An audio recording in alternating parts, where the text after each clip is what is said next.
Kia ora tātou, nau mai, haere mai, and welcome to our council meeting, actually our first council meeting of 2023, for Wednesday the 15th of February. Before I get into our housekeeping, I'll ask Councillor Fitzgerald to open with karakia. Tēnā koe te koro matua. As Worship Grant Smith, koutou e te whare, tēnā tātou. Can I just please acknowledge the significance of the karakia this morning, the first in the chamber of Palmerston North City Council, and the love and support and blessings from my councillor colleagues, staff and management. Nō rei tēnā koutou. Tū tawa mai I runga, come forth from above. Tū tawa mai I raro, come forth from below.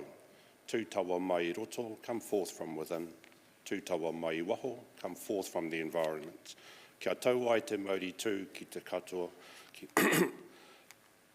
vitality and well-being for haumie, huie, tai ki we are all strengthened in unity.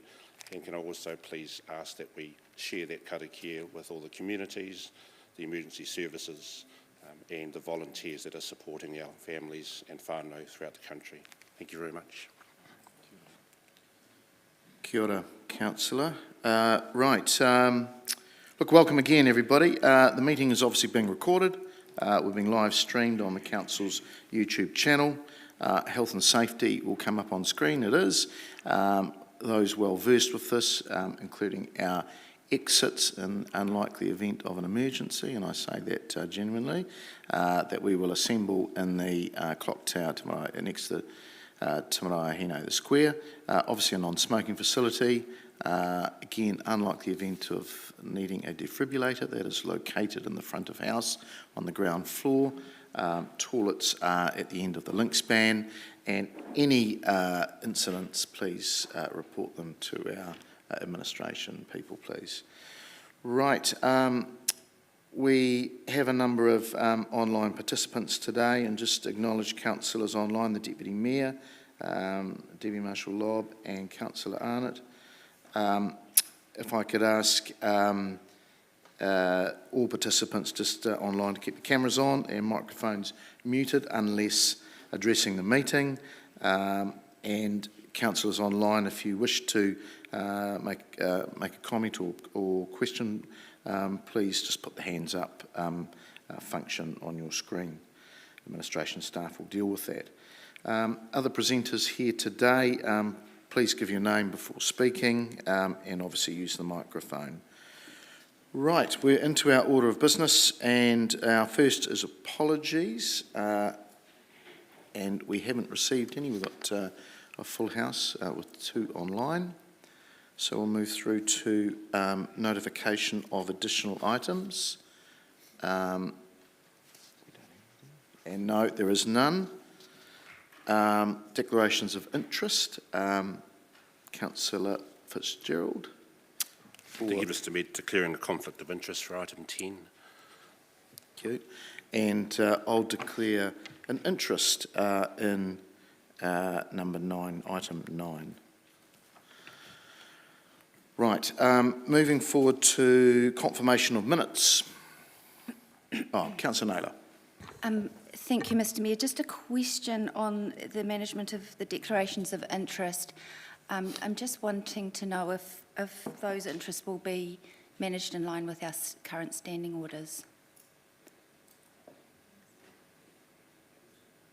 Yeah, I haven't. Yes, are you talking about mine? Well, I'm talking about yours, and also the previous meeting. It was a little bit muddy because there was an interest that was declared, but when it was questioned, it wasn't. It's not been recorded in the minutes, and it wasn't managed in line with our current standing orders. So I just thought I'd query that for today. Some of you misunderstood. I didn't declare a conflict. I declared an interest. Yep. And is someone able to clarify where in our standing orders the management of an interest is outlined? I took advice, so maybe I'll ask officers to speak to that. Go around.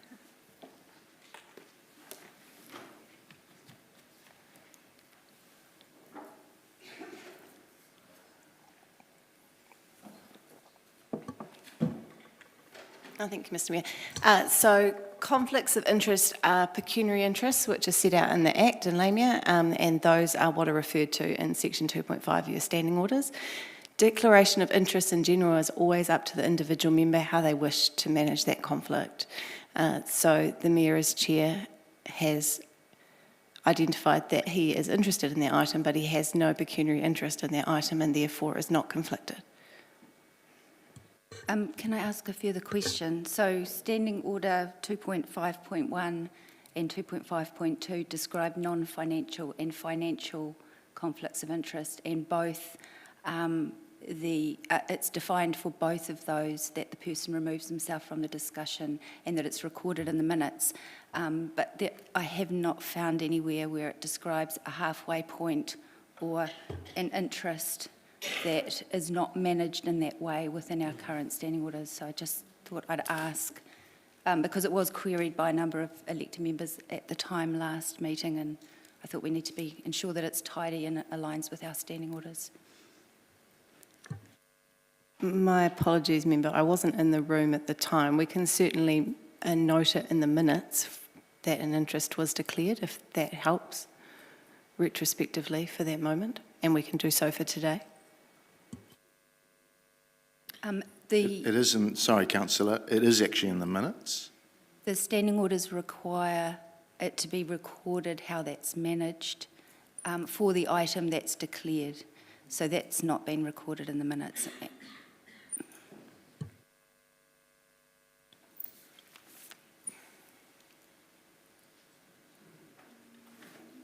We can just correct that in the minutes. I'd appreciate that, but I thought it needed to be tidy for the management of the interests that have been declared for today's meeting. So for the interest of the meeting, all I'm doing is chairing. I'm not commenting on it. So, and I won't be participating in any vote. But I've taken advice on it, so that's fine. Okay, all right. We move on. Long day. All right, to come.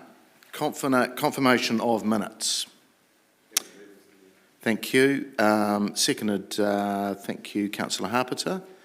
This is around the Council resolving the minutes of the Council meeting of the 14th of December 2022, Part 1, publicly confirmed as a true and correct record. Any matters arising? There being none, we will vote. Can you please push your button? Councillor Johnson. I have.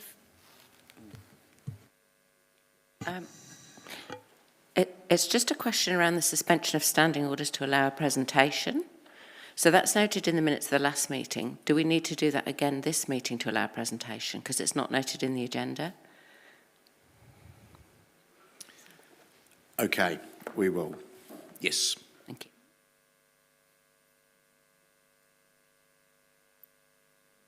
But we can carry on with this item, can't we? We just check that the room is comfortable with that, because we should vote to suspend the standing order. Because the problem is that we didn't do the new standing orders before Christmas, so we're still trying to run on the old rules. Yeah. So officially we should now suspend But the we're standing talking order. about the minutes. No, Councillor Johnson's talking about for this meeting, should we suspend the standing orders so that we can accept the presentation? Do we need to do that before confirming the minutes of the last No, meeting? we can confirm the minutes first. Yeah, that's what I mean. Yes. Yeah. Okay, yep, thanks, Councillor. Just trying to get the run of things. We can carry on with confirming these minutes, and then we'll come back to that. So are there any other matters arising? Councillor Naylor. Thank you. Just further to the point I've already made, that hasn't been recorded in the item 193-22, that the Mayor remained in the seat as chair for that. And I do think that in line with our standing orders, we do need to include that in the minutes. It will be amended. Thank you. Okay, are there any other amendments? There being none, we will vote.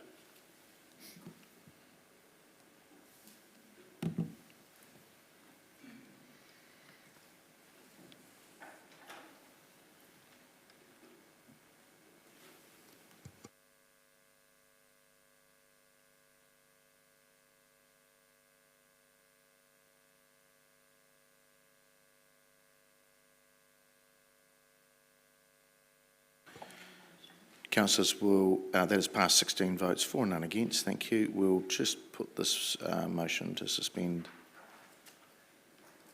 the standing orders.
Okay, we're good. Okay, we'll move in a second if that. Yourself, councillor Pearson. Okay, just suspending the requirement of standing orders. Standing order 2.20.1, presentations be suspended for the duration of this meeting. That's moved by myself, seconded by Councillor Dennison. No comments, questions further to that? There being none, we vote, please.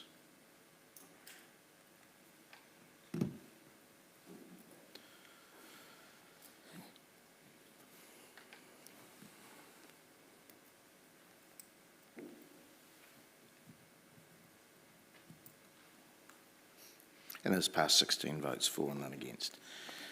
All right, through to our number 5 on our agenda item is around presentations, and I welcome the New Zealand Rural Games Trust, Chair Margaret Cavalis, along with Daniel O'Regan and James Stewart. Welcome.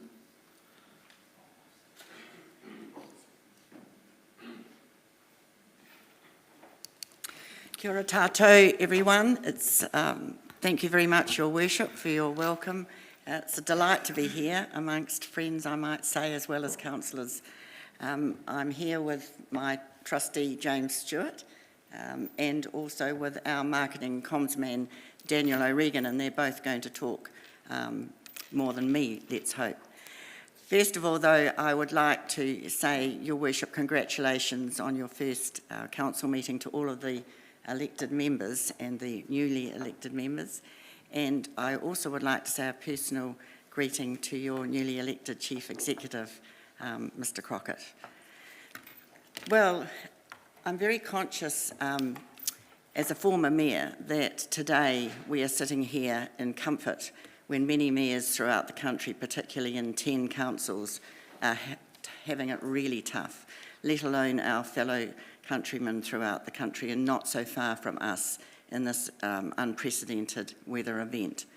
We all know what that means, and we're all extremely grateful for councils, councillors and mayors, but also for the wonderful work done by emergency management. I say this because we're very conscious of infrastructure, and that's going to be first and foremost again in councils.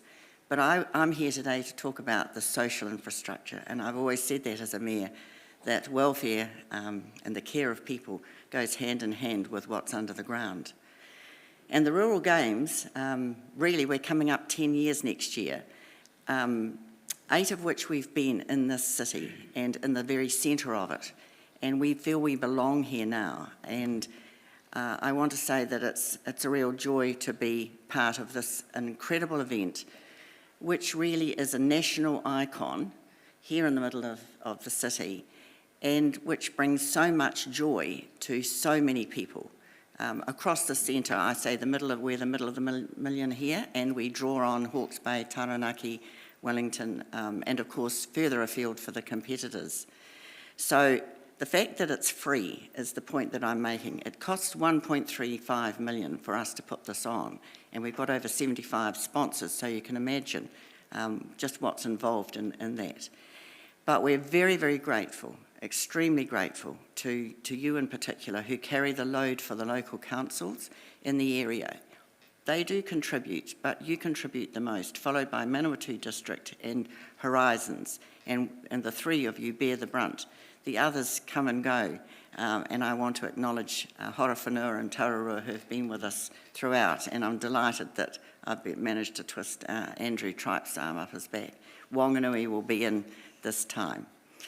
And I'm going to say right at the outset that we love having you there, and I know that many of you have supported us in the past. Some of you will wonder what on earth it's all about, but it is across 3 days, and you are special to us. So we have a hospitality tent, and you are all invited as councillors, and what we're going to do is say that 8 of you can come on the Saturday and 8 on the Sunday, but would you kindly register through the Mayor's office, because it does cost us quite a bit of money per person, because as you can imagine, food and drink are provided there. But we do welcome you, and we look forward to seeing you very much. So now we're just going to open with I'm not going to talk to all of these slides. I'm going to really turn to Daniel at the outset, because if you can just flick on, thanks Susanna, and Susanna's been wonderful to deal with, I might say. The role, if we just pause here for a minute, I want to really acknowledge Sir Brian Lahore, who was one of our founding trustees.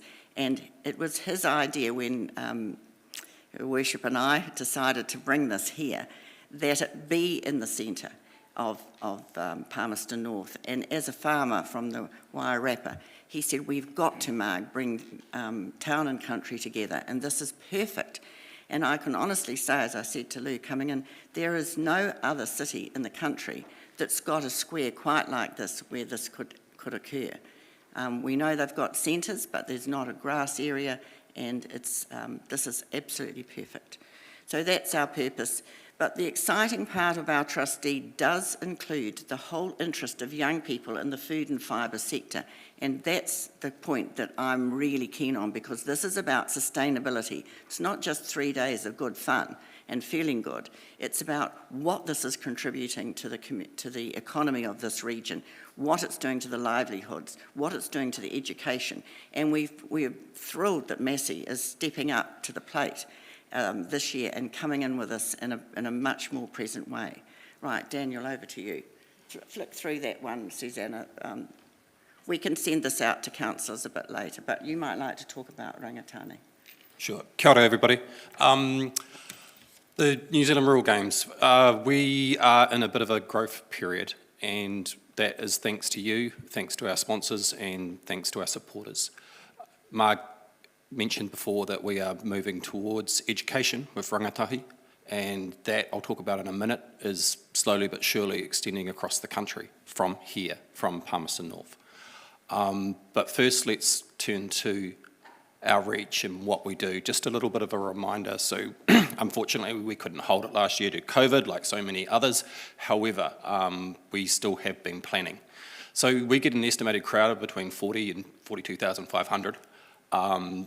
We market pretty much to the whole country on some social mediums, but majority of our marketing is done from Taranaki to Rotorua to, Hamilton to Napier and down to Wellington. We are trying to get those people within the 3-hour drive, which is hopefully for Wellington is going to be a little bit shorter than that as things improve with those highways. Online, our YouTube, we've got over 1.4 million views, 2,000 active subscribers. Facebook, there's nearly 9,000. Television, we have a TV3 1-hour program that shows all the highlights. All these things we do annually every year, and we have been adding to it. So I'll talk about that just in a second as we go there, but first let's just do a quick reminder of the things that we do. Agri-Futures Pathways, so this is for rangatahi in the Horizons region really, and this is about bringing young people to understand the variety of careers that are available for ag, hort, forestry, farming. That program is growing, and there is interest in that from other areas which we are working with MPI on. The Ford Ranger New Zealand Rural Games, as you know, in the centre of the square, about 200 athletes from across the country.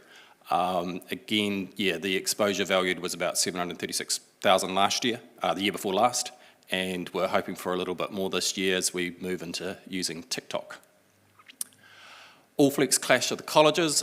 This event brings young people from Taranaki to Napier to Paraparaumu and Masterton, and they come together and compete. Last year we also took it to Canterbury. We held another event in Fielding with Palmerston North Boys and Fielding High School. We did that because of COVID, and we knew we could manage it with the smaller number of students and also not having a crowd. The Norwood New Zealand Rural Sports Awards, which James is going to talk to you about in just a second. It's a sellout, by the way, so unfortunately, if you need tickets, it's gone. Still timber sports, this is coming up. We've had it here once. This is an event within an event. So this has previously and normally held up in the Upper North Island, and we've brought it here, so it's over the Saturday and the Sunday. The winner of that, and there you'll notice Jack Jordan, he's from Taumarunui. He won the International Timber Sports in Austria last year. New Zealand Rural Games Trust Scholarship. Marg can talk to you a little bit more about this, but in general we raise funds at an auction at the dinner, normally around $10,000, and that goes to the students. This year we're bringing Kids in Country. This is the third year in a row that we've tried to bring Kids in Country to Fielding. It's a pre-games warm-up, and it's for the under-10s, and it's help funded by the District Council and also Fielding District and Promotions. Rural Challenge Charity Golf. If you are a golfer, we do still have tickets for this. It's held on the Thursday before the games, and all funds are for rural support. They look after mental health and wellbeing across Rangateke and Manawatu. And we also support many charities, in particular the ones that keep coming back and again, retired working dogs and retired standard bred horses. These are animals that have done their duty on farms, and we're trying to find homes and help support them in their later days. Going to quickly run through this. Okay, so this is 2023 in the square. Jono and Ben, the comedians, are back. The forestry sector will debut for the first time a Golden Loader Championship. For many of you, you will know the significance of forestry. You yourselves have owned a forest or still do, but the widest region, it's huge. What is happening and being planned for around Martin, and on top of that, what is happening in terms of government subsidies for putting forestry into farms. I know there's lots of scary bits about this, but the reality is it's happening. Massey University is bringing their large pavilion that they'll hold their graduation in. That's going to be used for Agri-Futures in the square. Tangaroa Walker, he's got over 600,000, nearly 700,000 followers on social media. He is the MC for the Clash of the Colleges and also helping us with our TikTok and promotions. What's on Where app. As you all know, the world has changed since before COVID. Everything now is more online, so we are bringing a What's on Where app, and that will help people know when things are on and where to go.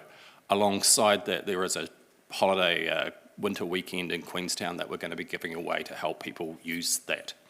There's a whole lot of athletes and people coming from All Black Ian Kilpatrick to Adam Milne, who you all know, one of the fastest bowlers in the world.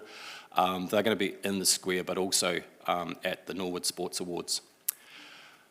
For those of you who are a bit longer here, there's the Manawatu's Best Mullet. There's a Dress Like a Farmer competition.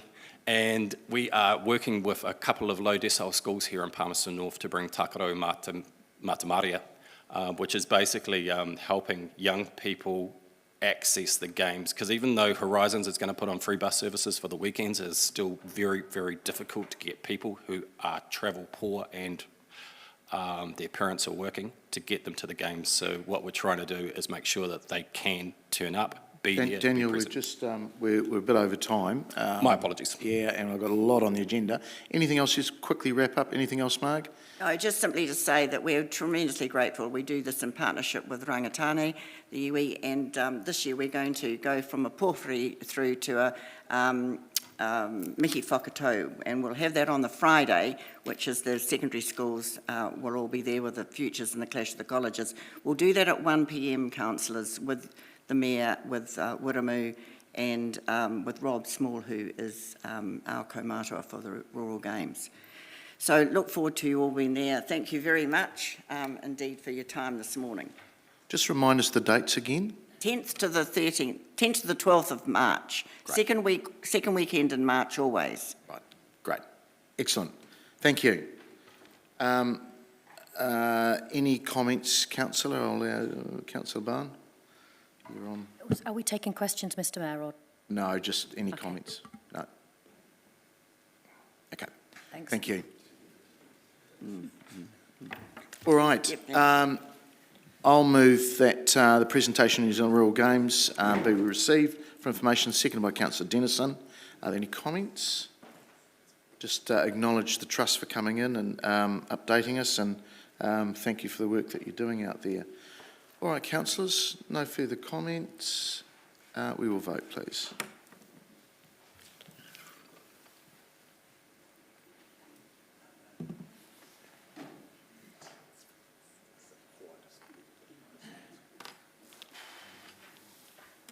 It's passed 16 votes for and none against, thank you. Okay, moving forward to number 6, which is around the adoption of the triennial agreement, and that is on page 21 of your papers, councillors. And I'll ask our governance manager, Hannah, to summarise that, please.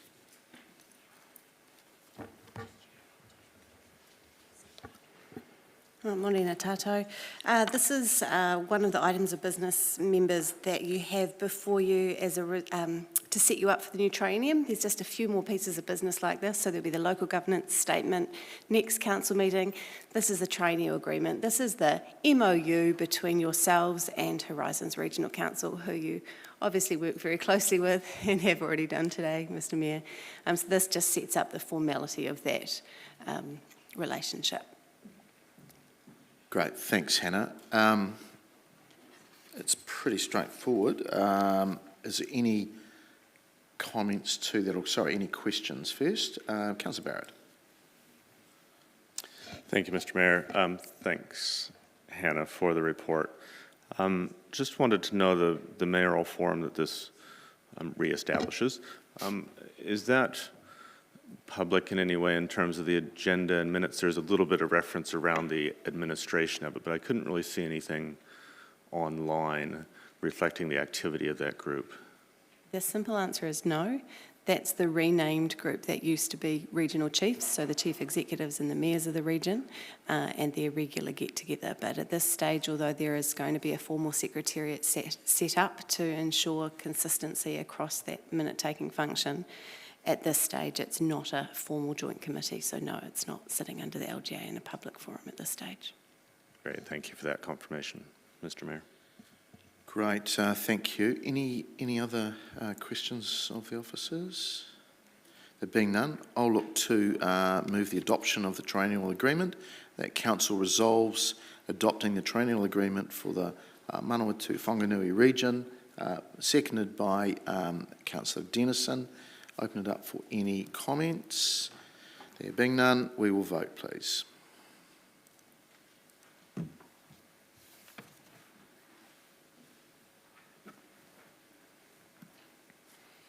That has passed 16 votes for and none against. All right, moving through to number 7, which is around our council response to the draft Manawatu-Whanganui Climate Change Action Plan. It's on page 37 of your papers, and I'll ask David Murphy to speak to this. Thank you.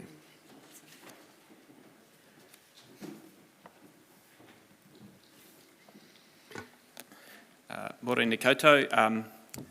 Thank you, Mr Mayor. Just apologies from Adam Jarvis, our Senior Climate Change Advisor. He's sick today. So David Watson, our Climate Change Analyst, is here to assist with any questions. Hopefully the cover memo outlines the situation, and we're happy to answer any questions.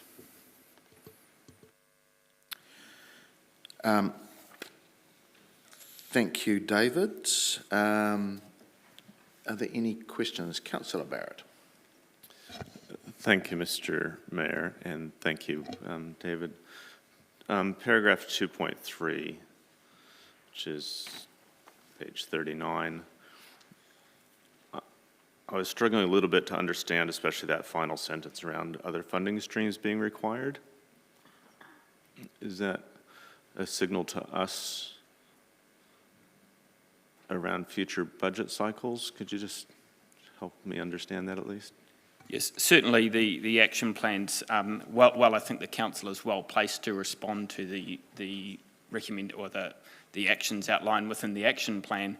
There are certainly some areas where we haven't undertaken such work, and those will need to be considered as part of the upcoming 2024 LTP process. For instance, local adaptation plans and community climate change response plans. So while we've made good progress in a number of areas, there are some signals within the action plan that aren't currently resourced.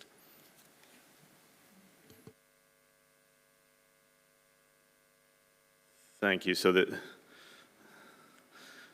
is it saying that there's going to need to be some funding that council might contemplate if we want to have a serious crack at some of the dollars sitting in the 4.5 billion emergency response fund? No, sorry. I think with the resourcing we have, we're well placed to put together proposals to access government funding. I think where the other funding streams will be, as I said, will need to be considered as part of the LTP in terms of some of those actions that are recommended within the plan. Thank you. My final question was around kind of the content of the plan. Plans often show up with timelines, monitoring provisions, et cetera. This seemed to be quite light touch in that regard, and I just wondered if there's a perspective from officers in terms of our contribution to the formation of the plan and where in future we might want to see it strengthened. Could I perhaps help the officers, because I'm your representative on the committee?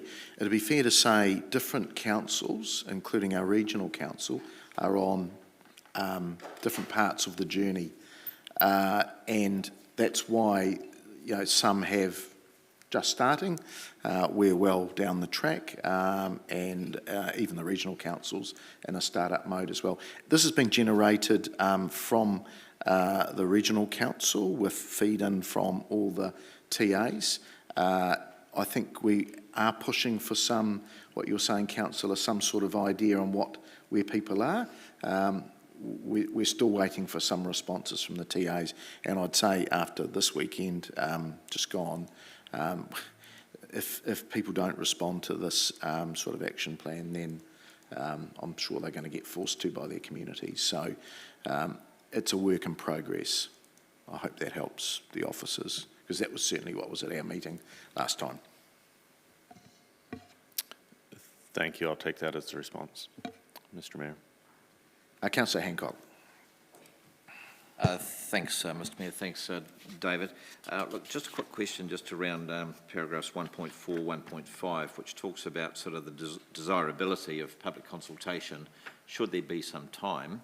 Can we get some indication as to what our actual intent is on that and whether or not that requires an additional recommendation? So similar text to 1.4 and 1.5 sits within the recommended response, the letter in attachment 2.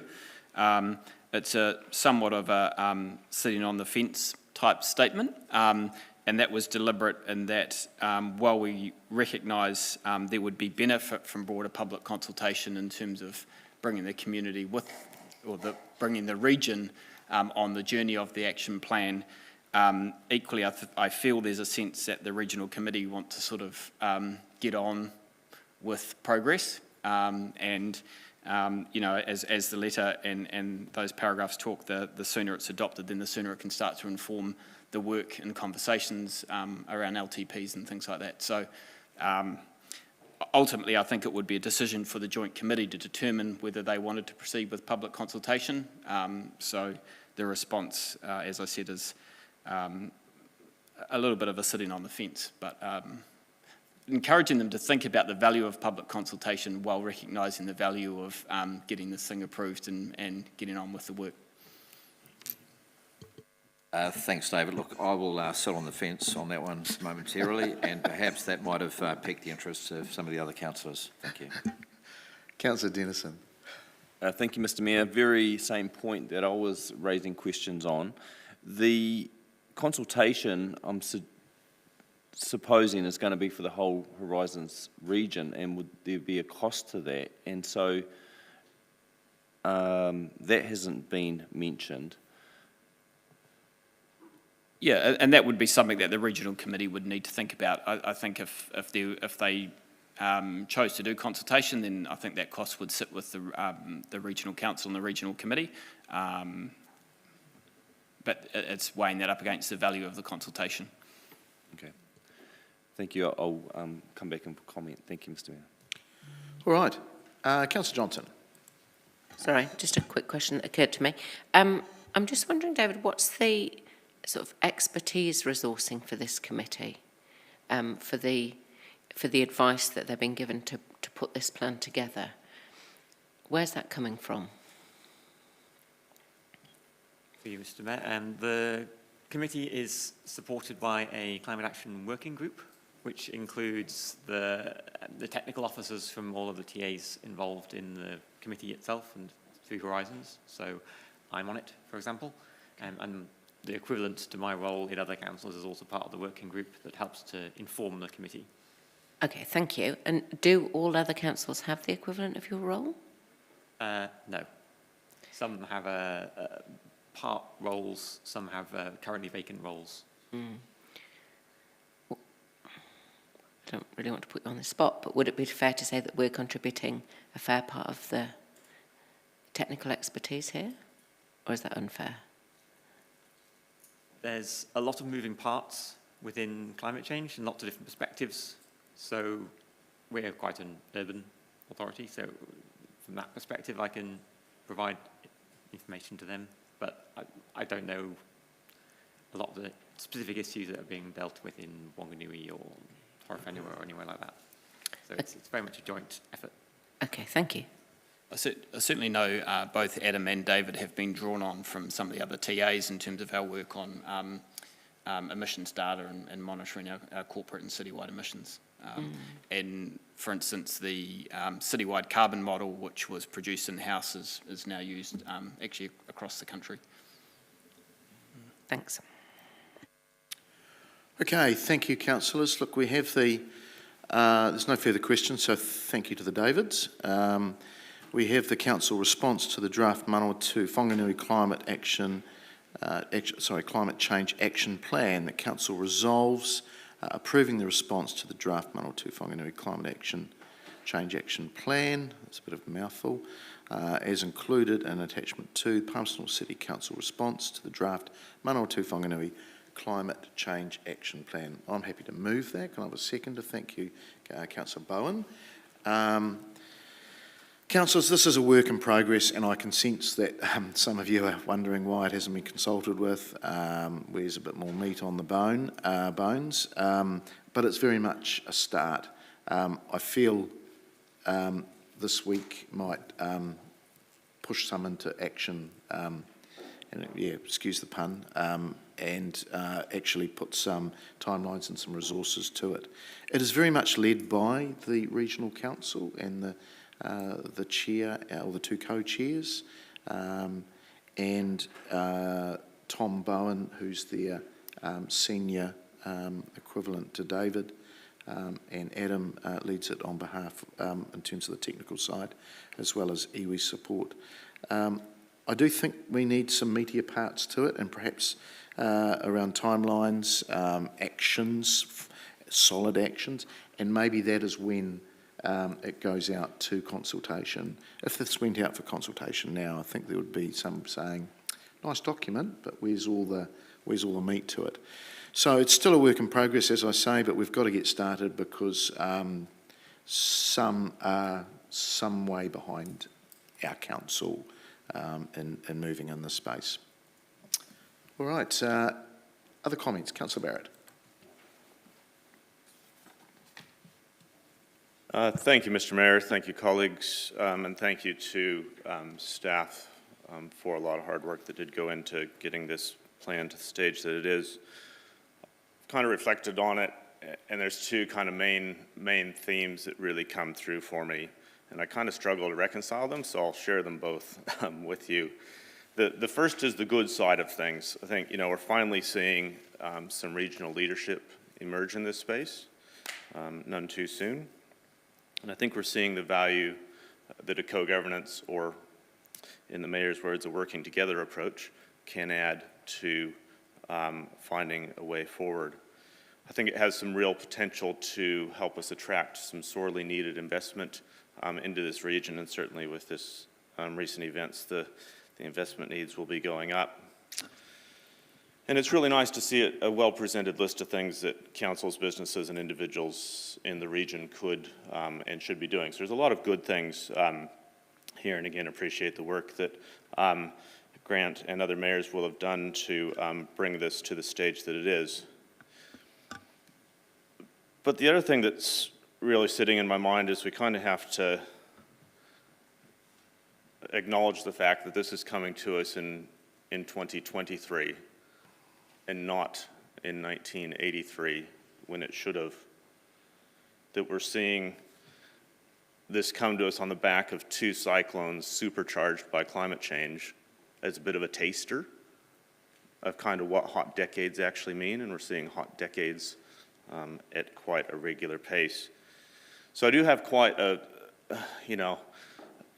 while I see the good here, I do have a real sense of sadness and a real sense of frustration that it's only now. That it's only now that we're starting to see this emerge, and that there has been so much time given over to spin, time given over to confusion, time given over to delay, so that now, while it's good to be positioning ourselves, we are positioning ourselves from a position of great challenge, when years ago we could have positioned ourselves from a starting point of great strength. So it is tough, but I am glad that we're finally starting to see this come at a regional level, so sorely needed. I am keen to see it taken through for public feedback if Horizons chooses to do that. I think it would be very useful to get that public awareness and lens across it. So I do commend the report and the plan, but hope that in future we can see it greatly strengthened in terms of what it brings to us by way of leadership and specific actions for this region. Mr. Mayor. Councillor Dennison. Thank you, Mr. Mayor. The only comment that I wish to make is around the do we consult or not line, and that sitting on the fence just seemed very, very weak in my mind. And interesting, Councillor Barrett's would be favour public consultation, but I'd rather get on and get into it. It's a developed plan. It's taken that long to get to this point. I've noticed in the previous item that it's only intended to sit at least twice each year, so hopefully there's a bit more focus. Twice a year is not a lot as far as a baseline commitment to progress it. And I don't want to see the only outcome of this next period being the consultation. I'd rather have some action plans and actually enact it and get it rolling in time for us to be better informed for the 24 long-term plan. That'd be my position, and I'd rather communicate that. There'd be a cost, there's a time, and I just think right now we need action and a bit more progress on the plan rather than merely consulting. And I say that with the context of the value of consultation, but because the scope of this could go so wide and so varied, I think it would just lose the clarity of what this document has actually produced rather than actually, and so that's the downfall, I think, at this stage. Thank you, Mr. Mayor. Councillor Zabellin. Thank you, Mr. Mayor. I also wanted to pick up on that point of, where's my notes gone? Here we go. I wanted to also pick up on that point of public consultation. I think it's absolutely brilliant that we have a plan at last in light of the recent and current weather events around the Motu our community and communities are going to be looking to us to show what we are doing in response to this and what we will do, and how good is it to say, here's a start. And it is a start, but there is something on paper that we have collaborated with at a regional level. The next step in that process for me is consultation with the public. Are we on the right track with this? I'd really like to see climate action and planning being done with the public and not being done to them. And in looking to build trust and confidence and a strong mandate for this kind of preparatory work, transparency and openness is paramount. I have a great sympathy for the viewpoint of wanting to push through and get things done, because I feel that the same way. Not taking a pause to take reflections and feedback from people on the ground who are suffering these kinds of effects is, I think, a mistake. The public have the opportunity to give us feedback on where the meat should be in the report, and I think that's a really valuable contribution. The point that I particularly wanted to bring up on this report is the potential for alignment with the regional planning committees that are proposed in the Regional Spatial Planning Act and the Natural Built Environment Act. The major concern with those committees for me is that it removes us and local communities from being able to take direct action in response to climate change, because those planning decisions are going to be removed from us and put further up the line. So it's heartening to think that this report identifies not only our local risks in Palmerston North, but the whole regional picture, because we're not existing in a vacuum. So I really hope that it's the intention that those two, the Regional Planning Committee, can take this plan, lay it as a lens over their decision making, so that they are taking these things into account, because to me that's a major gap and flaw in the Regional Planning Committee proposal setup. So I'm heartening to think this might contribute to bringing these issues to the Regional Planning Committee lens when and if we get to that point. Thank you. Councillor Hancock.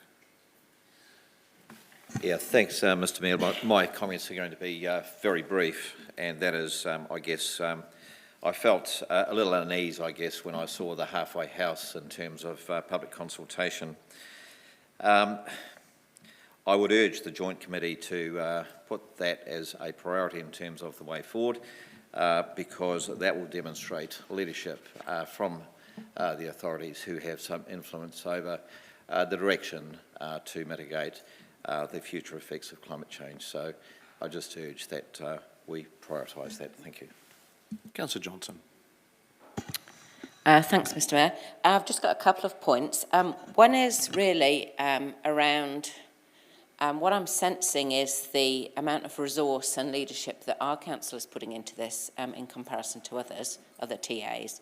And I'm very aware that, you know, the climate change technical advice and expertise that we have in this council, you know, was hard fought for, and that we need it in its entirety to be able to produce the plans and advice that we need to deliver on our own council's climate action plan.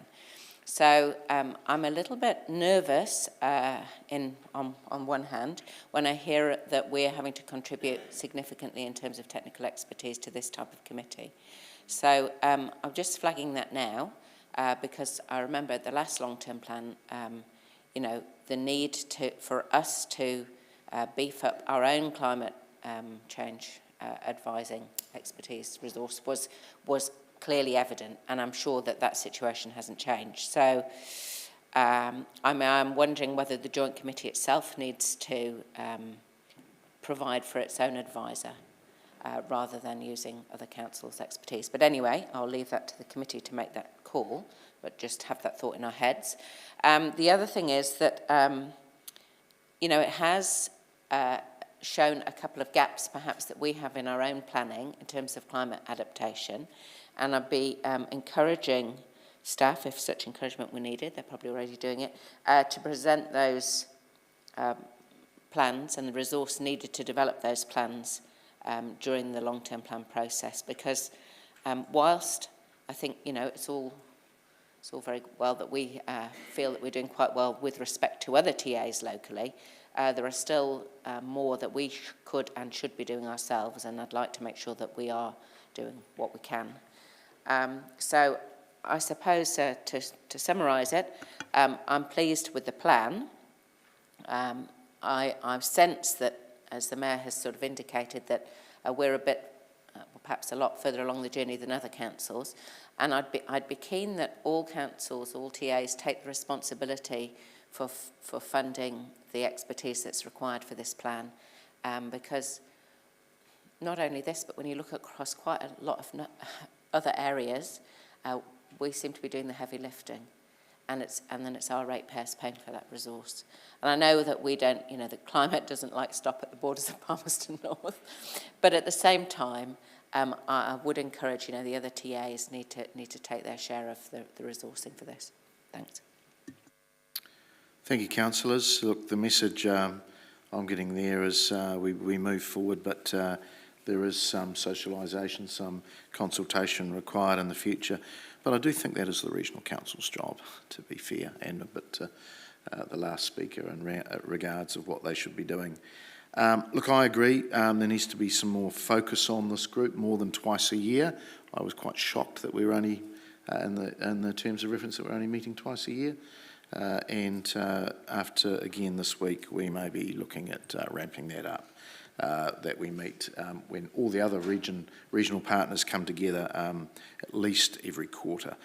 I must note there is some missing sectors here too. I don't know if business, I'm pretty sure business has not been brought into this.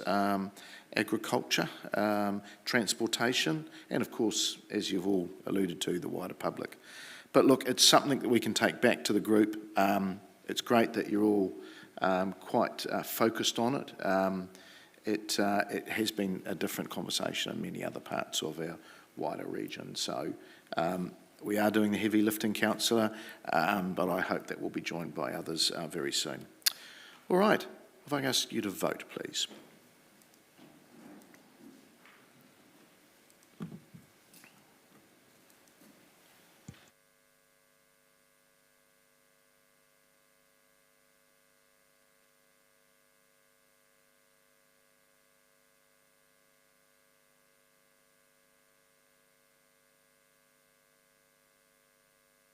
That is passed, 16 votes for and none against.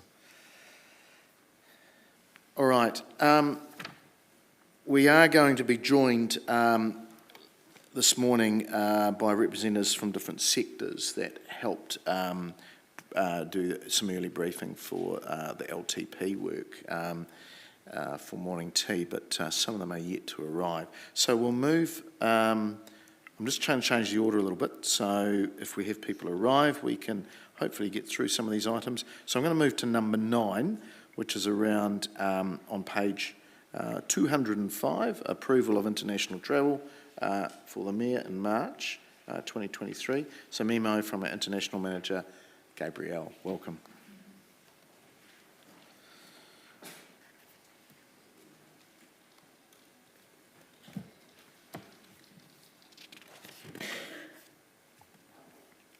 Morena Koto. Thank you, councillors. I appreciate that the report is taken as read, and I'm happy to answer any question. Thank you.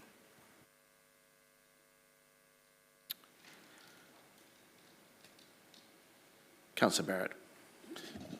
Thank you, Mr. Mayor. Thank you, Gabrielle. This may be a question for other officers, but I was interested, this is kind of the first time I discovered that as a council we're doing some work in the digital twin technology space, and was interested to know how far we are on that journey and how much resource it's absorbing currently, and if we're seeing any benefits at this stage from that. So that work's been led by the city planning team, particularly our GIS analyst. So it's well advanced. We are starting to use it internally, and there's certainly, as we, I guess, grow confidence with that technology, looking at using it externally to allow developers and applicants to be able to explore how they can and particularly intensify in urban sites and what that might look like. So yeah, it is something that's been appreciated. It's been happening a little bit in the background, but it's one of those things we've been sort of feeling our way a little bit with. But it has been done through existing resource. Great, thank you, David. Back to you. Councillor Isabella. Thank you, Mr Mayor. I had a question on paragraph 1.11, mentioning piloting offsets for the trip. This also might be a question for other officers. Just wondering, are we able to prioritise or strategically plant these into areas that need stabilisation, or just try and kill two birds with one stone with where we plant those offsets to get maximum benefit from them?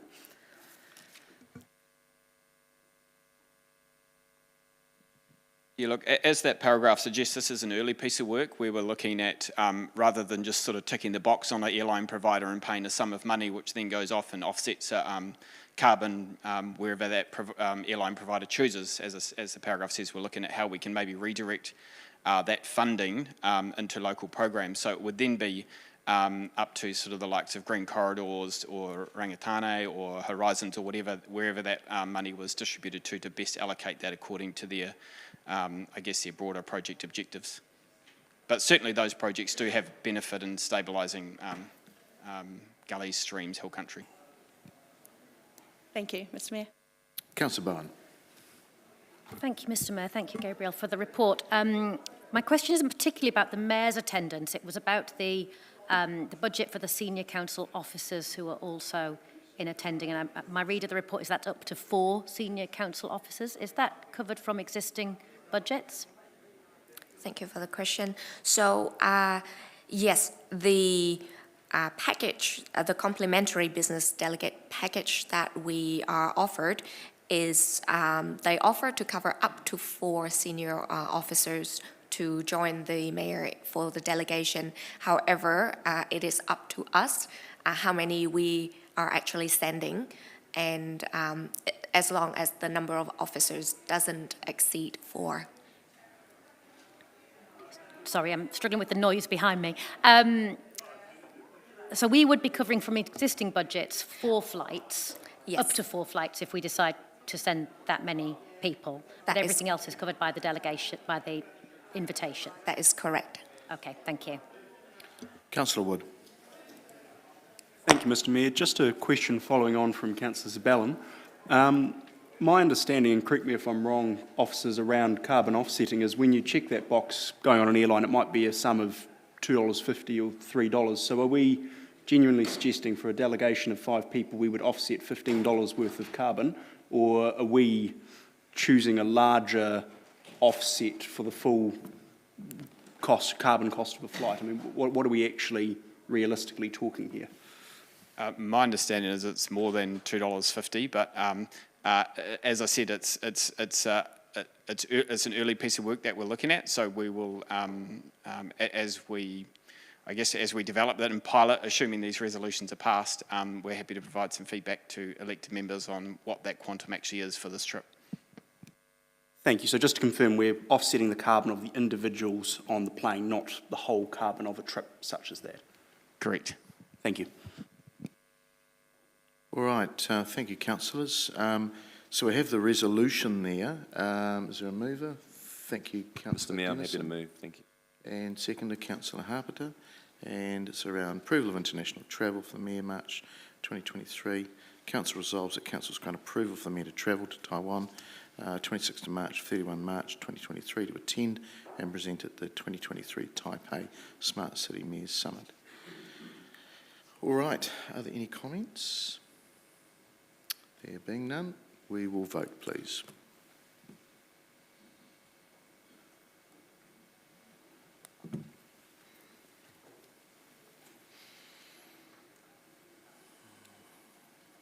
And that is passed, 15 votes for and 1 abstention. Thank you. All right, we will break now. We know our guests have arrived. And just before we do, I just want to acknowledge what has been happening around us, and it was remiss of me not to open with that. Just acknowledging our civil defence team, our rescue team, everybody else that is working in this space. Wade and I were on a call early this morning, and although there's no immediate concerns, and I say that with bated breath for the city, there's widespread damage and surface flooding all around us, and sometimes that our neighbours will affect us. and we're just keeping a very, very close watching brief on the unforecast rain that has arrived. So floodgates are open. They'll be open. They were opened late last night. They'll be open for the next 2 days. Just to give you some understanding of what we're going through, the upper gorge peaked at 12 metres, and that's quite significant, but the river has coped to date. They're not expecting the Manawatu River to rise with the levers that they have, and other river systems are receding. But again, I say that with that's what the information we've had as of 8:30 this morning. So forecast is for some finer weather this afternoon, but there is more rain coming, which is the last thing we need. But our thoughts are with Hawke's Bay, especially. They are in real trouble at the moment. All right, we will adjourn and come back. I will say 20 past. Oh, sorry, 25 past. No, make it 10:30. Thank you.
Kia ora and welcome back. Thank you, councillors. Right, we'll move through to number 8. We'll go back and clean up number 8, which is the adoption of the standing orders 2023. That's on page 67 of your papers, and there's a memo there from our governance manager, Hannah, and Sarah's joining her.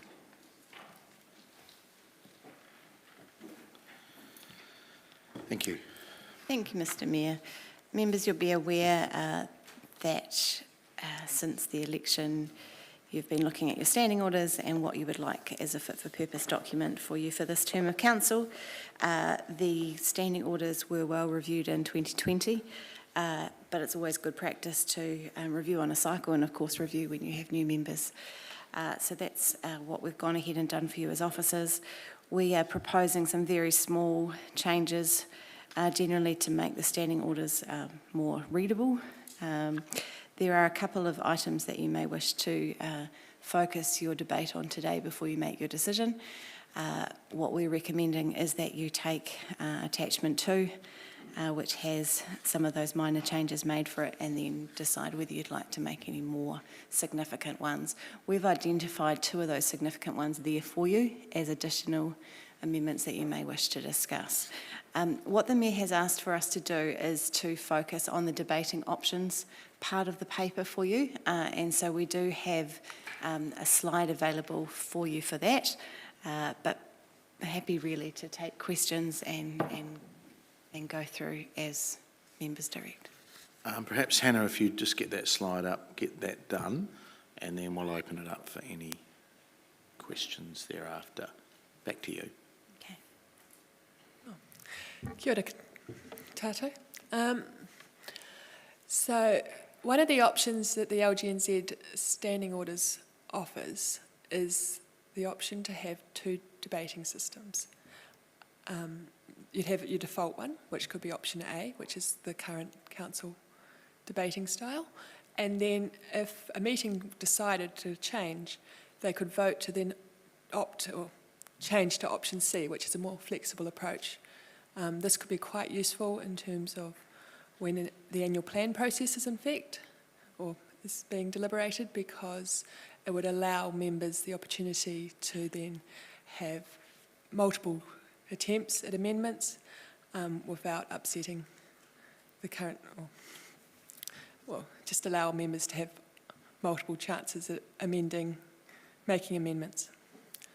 I'm happy to go through each of these differences if members would like.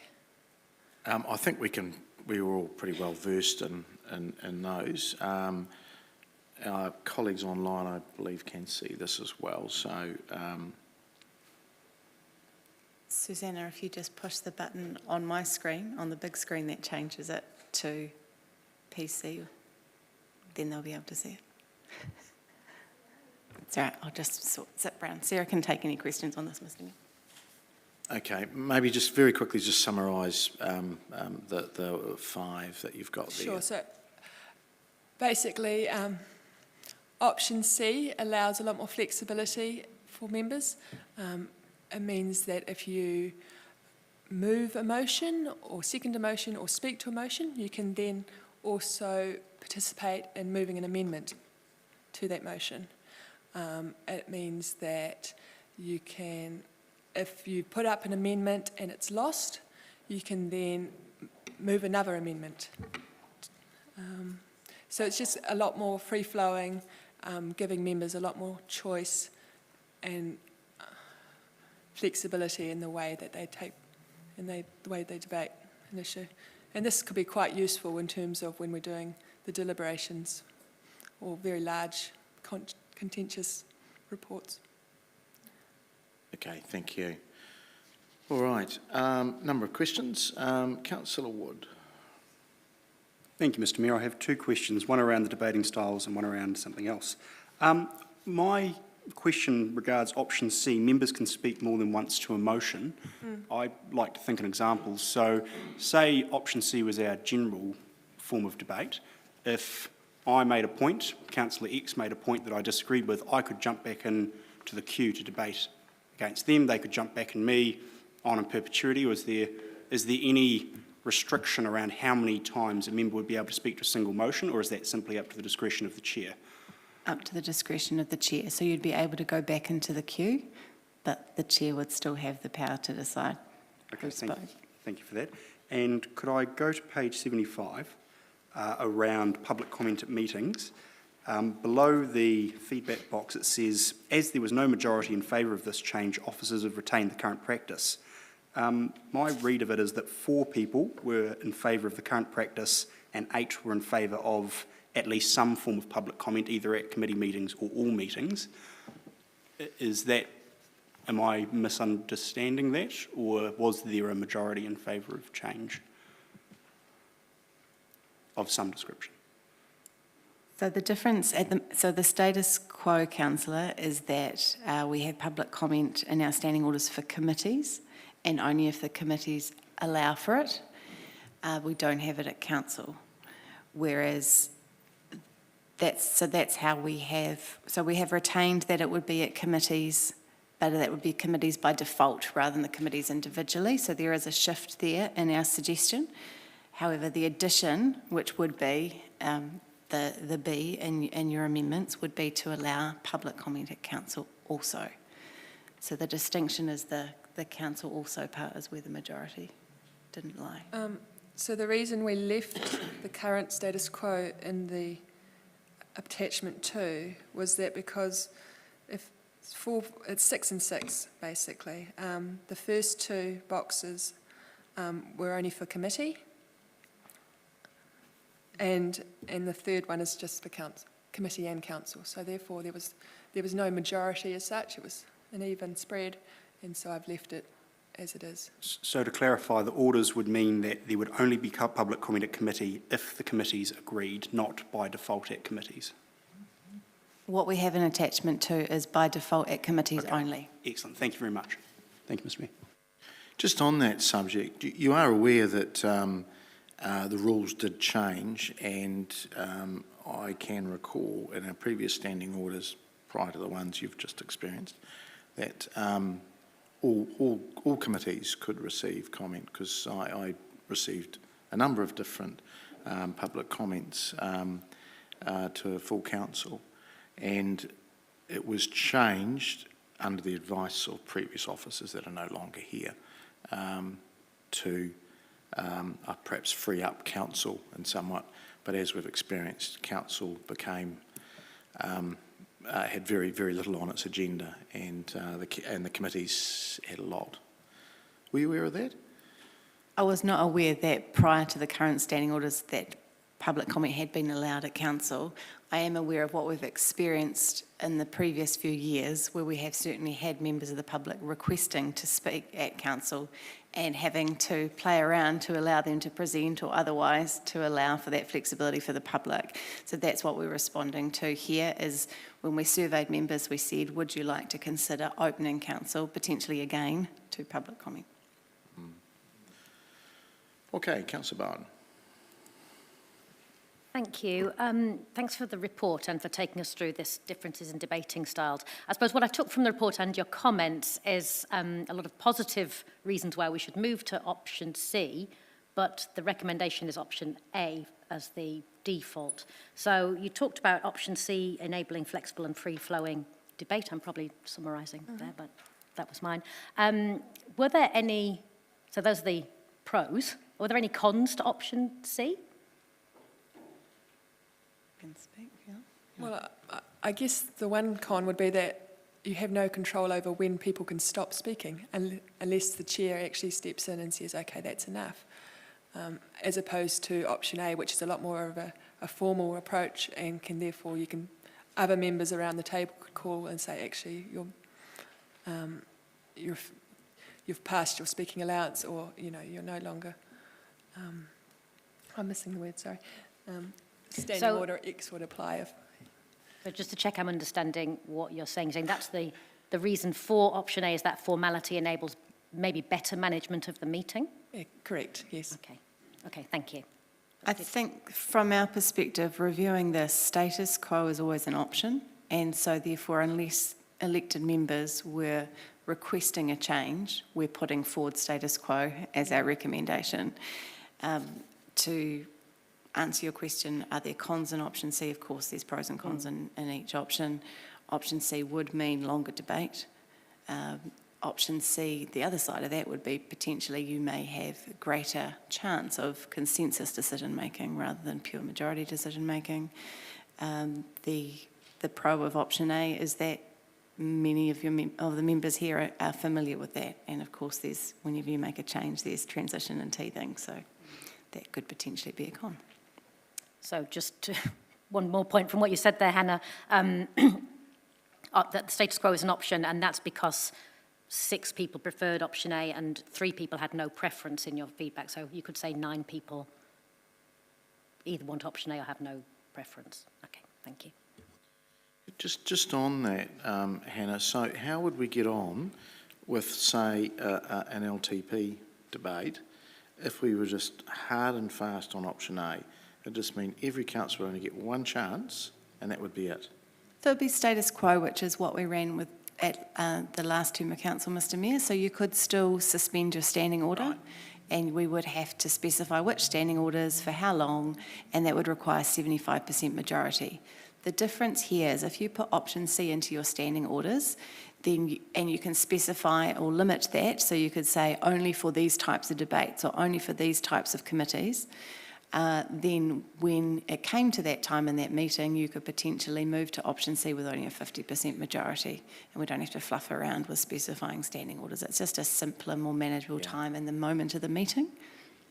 Only problem is that last one, members can speak more than once to a motion. That's very problematic. And it would put a lot of pressure on the chair to make some quite strict rulings, when if you got rid of that, I think I would have a little bit more comfort with it. But anyway, other councillors want to ask questions. Councillor Naylor. Thanks, Hannah. In terms of the options, did officers consider option B?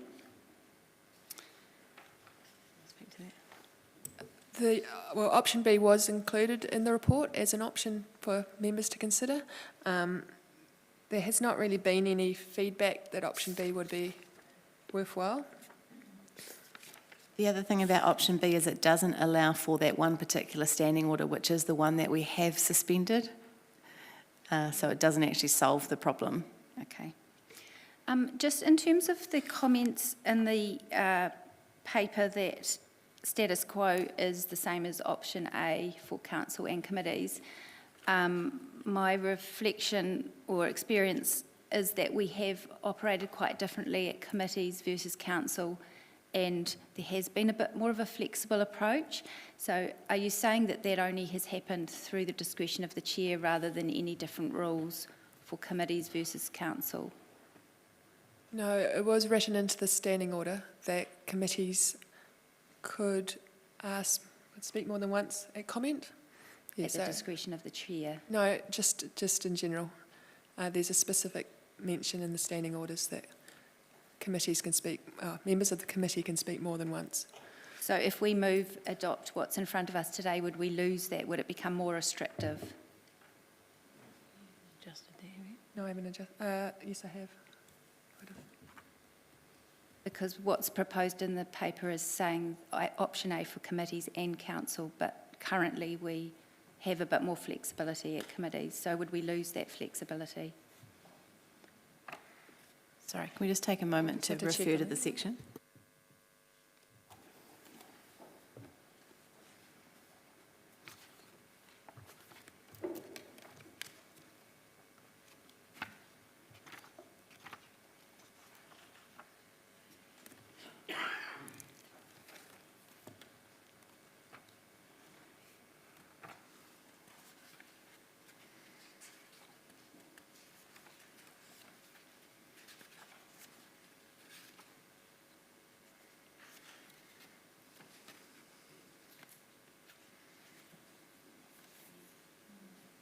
So it's section 2.13.5 in the current standing orders, says that a member may not speak more than once to a motion at a meeting of the council. The next sentence says members may speak more than once to a motion at a committee with the chairperson's permission. So that's the And so would that clause be inconsistent with what's outlined in option A in 2.12.2?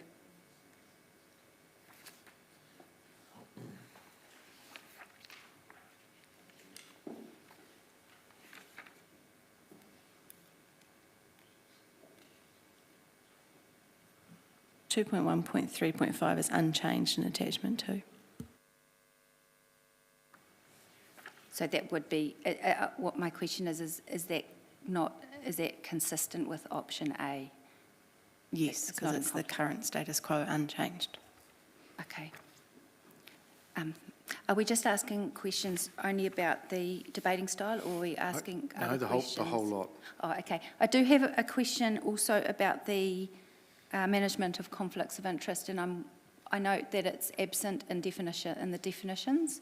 I'm just wondering whether it would be helpful to have that included in the definitions, or whether you would think that we would just be getting that definition from other legislation.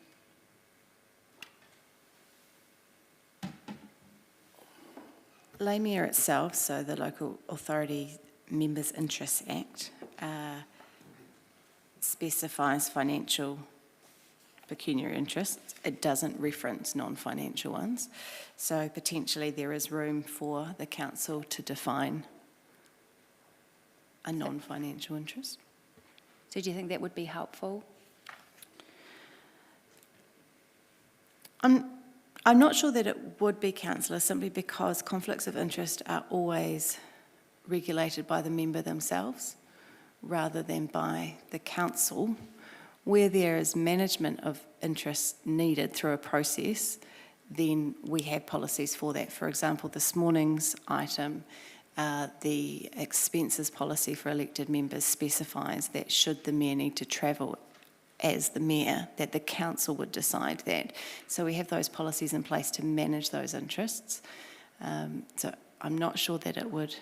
I guess more specifically, the middle ground that's been voiced about having an interest but it not being a conflict is not something I've found in standing orders or any other legislation to help guide what happens. Should our standing orders be clear on that so that it's not, so that there's not different understandings of that situation? My reflection on your question this morning is in the section which you quoted this morning, section 2.5.2, non-financial conflicts of interest. And I noted that the section itself is titled non-financial conflicts of interest, but the paragraph below it just refers to interests.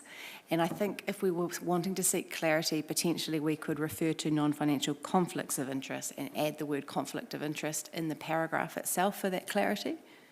That would be my suggestion rather than a separate definition.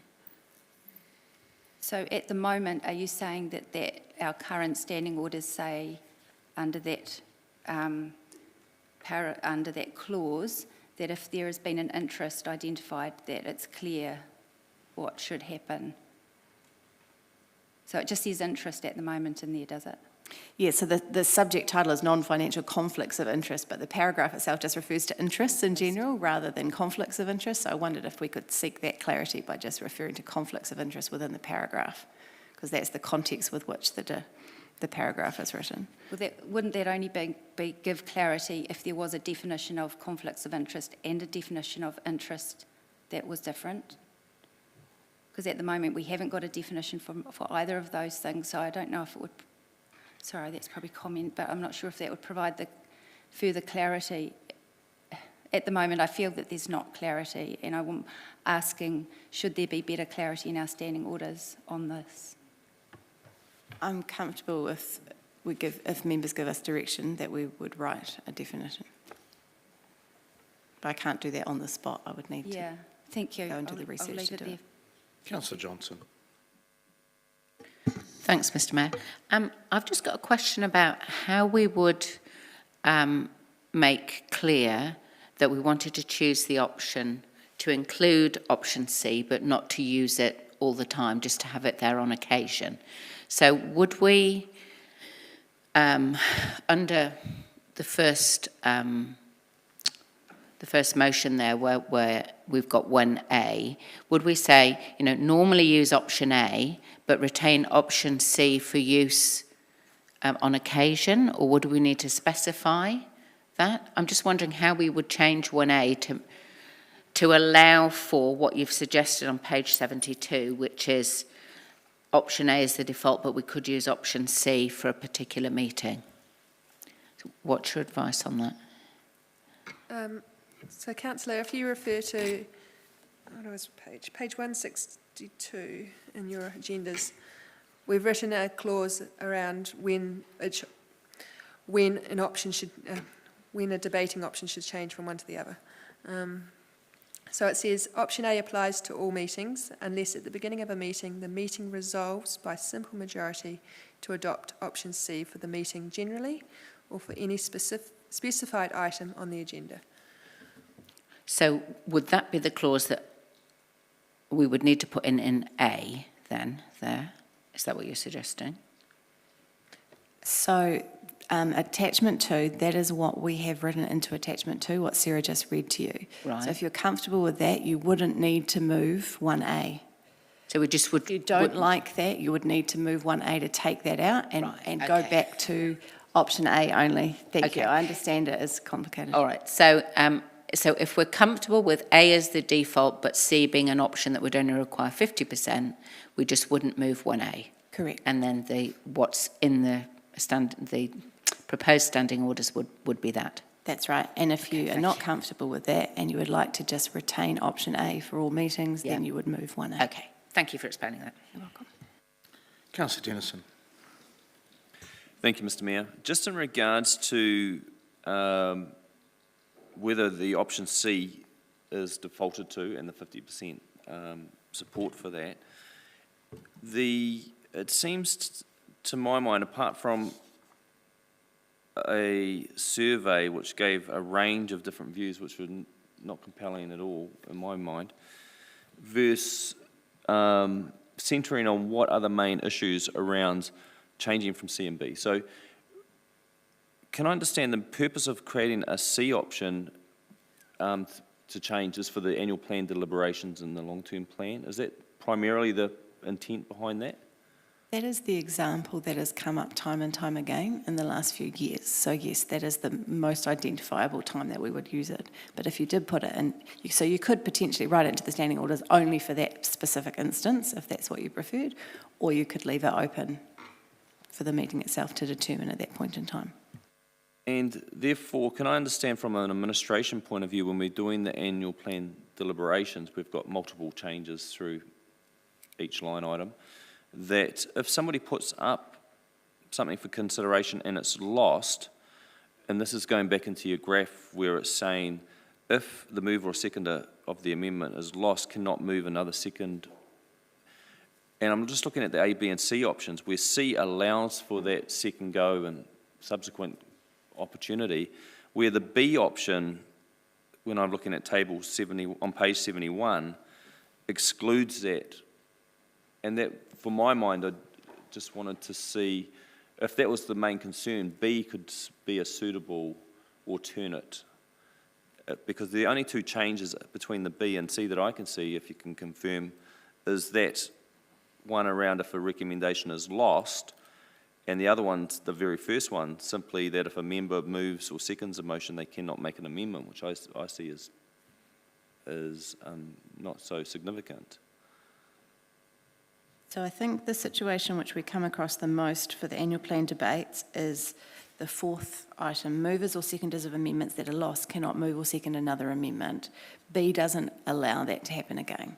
But can I understand then, are we, from an administration point of view, are you considering the whole debate as, you know how we have, please accept the annual plan subject to the following amendments, that once you've had one item and you lose, you can't go back for another? Or are we looking at each of those line items as a separate debate within the whole meeting on that item? I just want to clarify how an administrator will see it, because as an elected member, I see those as separate debates once we had gone through to another program number. We've tried both methods in previous years, so we have ultimately come to taking each as a separate piece. and then writing our minutes backwards to reflect that can become very difficult when members leave the room, etc., because it can be a very long debate. But that's how we have technically done it, is taken each motion separately. But then even a motion can have multiple amendments in an annual plan debate, which B wouldn't solve. Sure, but if we could accept that, if, as I agree with you, with how you've explained it, that each line item would be a separate debate, that if a member puts up as a mover or seconder and loses that's their go. And that's what B would give structure to, and then it'll be up to the other members, if they thought there was merit in what they were trying to achieve, to start putting up alternate amendments, rather than having that very same member or Yes, the mover and seconder and having A another go. to and A repeat. would do the same. Yes, that's right. Okay, thank you. I might leave it to comment. Thank you. Councillor Finlay. Very much along the same lines as Councillor Dennison. Just very quickly, under C, if somebody loses an amendment, they could bring another amendment, and if they lose that, they could bring another amendment, and so on and so on and so on. Correct? I think you've answered my question. Thank you.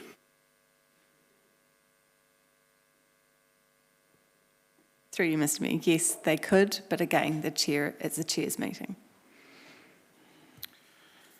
Yeah, and that currently happens when we suspend standing orders, doesn't it, only for the long-term plan or an LTP. Yep. Okay, all right, that is it's exhausted the questions. Thank you. Oh, Councillor Naylor. Sorry, just further clarification to the point that Councillor Finlay just raised. In 2.12.13, where it's got every proposed amendment must be relevant to the motion under discussion and not be in similar terms to an amendment which has been lost, would that clause preclude someone from having 2 or 3 bites at a similar issue? Yes, the chair would determine whether it was too similar, yes. Yeah. Okay, thank you. So just to get this correct, and you know, hindsight's a great thing. I do wonder why we're going through all of this, but if we were to move what's on the screen there, Hannah, that would give us the opportunity for long-term plan and annual plan debates to suspend option A. If you move section 1 without the amendment A, that allows you that, because that's what's in attachment 2. We've gone ahead and put the option of option C to be available to the meeting at the beginning of the meeting to make the decision to use it in attachment 2 already. How do we get round the silly opportunity where anybody can just speak willy-nilly in option C? That would be up for the chair to... Well, yeah, I mean, if you haven't chaired, you don't understand what I'm talking about. But it just becomes a nightmare if there's some set rules that, you know, that you speak once to the motion. We can tighten that up by saying, you know, at the discretion of the chair, or the option is just to take that one line out and not give people that option. Okay. All right, thank you. Okay, we have the adoption of the standing orders there, 2023, that Council resolves that Council adopt the standing orders 2023, attachment 2, to replace standing orders 2020, subject to any amendments. And we have a number of those there around option A and allowing public comment to be presented to Council, and that Council delegate authority to the Chief Executive to make minor edits to the standing orders 2023, including agreeing to te reo equivalents on titles. I'm quite happy to move number 1 and leave out A and include B, and number 2 if I have a seconder. Thank you, Councillor Bowen.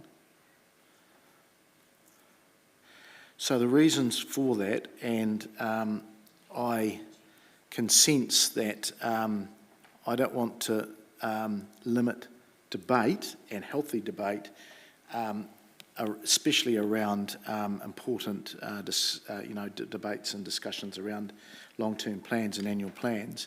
But there does need to be some rules around the table, otherwise it will end up being a free-for-all. I would like some sort of advice on if option C ever came to us, that we had some limitations on the amount of times people speak, because that will be incredibly difficult for the chair to moderate that consistently if there was repeated attempts at trying to do that. And the job's hard enough without having that put in because of bureaucracy. So I just make those comments around that. Allowing public comment to be presented to council, look, I mean, all that does is allow the option of that, and I think as the chair of council, I would only use it sparingly. An example is this morning, unfortunately, that group probably wouldn't have been able to comment. Now, normally that should have gone to the Culture and Sport Committee, but they just ran out of, with circumstances, time to get to that committee. So it just gets used in a sparingly, but if it can't be there, then there's no option to use it. And obviously, the Te option makes sense, and it's what we're doing. So I'll open that up for other comments. And Councillor Bowen. Thank you, Mr Mayor. And it's been an interesting debate, and thank you for colleagues for getting into the detail of how we see some of this working. And I absolutely support the Mayor's line of thinking here, that the clearer our rules are, the easier it is to chair the meeting. And not just about being easy, but about being fair and consistent, so that everybody has opportunity to contribute fully, but nobody can overwhelm a debate, any one individual. I really like the points that Councillor Dennison was bringing about, if a motion fails, then if the rest of the room feels that has value, then somebody else might pick that up. And in that way, we build consensus in our decision making. And I think it's important to reflect that the purpose of standing orders is to help us make good decisions, not to get in the way of good decision making. So I like the opportunity to have option C for those long and complicated meetings where having some fluidity will help us get to that point, because the point is to make good decisions. But I also wanted to speak particularly in favour of allowing public comment to be presented to council, and I'm not feeling there's any will against that in the room, but there have been occasions, and there was one in the last triennium, where I received public comment at Arts, Culture and Heritage, which turned into a direction of council, and there was an opposing view came from the community, and without the opportunity to present at council, we wouldn't have been able to hear that view.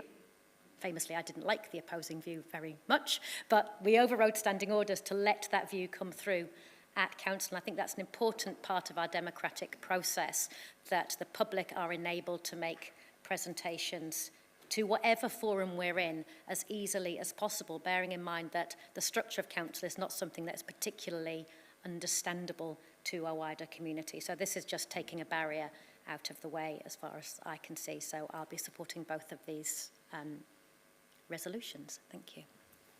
Councillor Naylor. Thank you, Mr Mayor.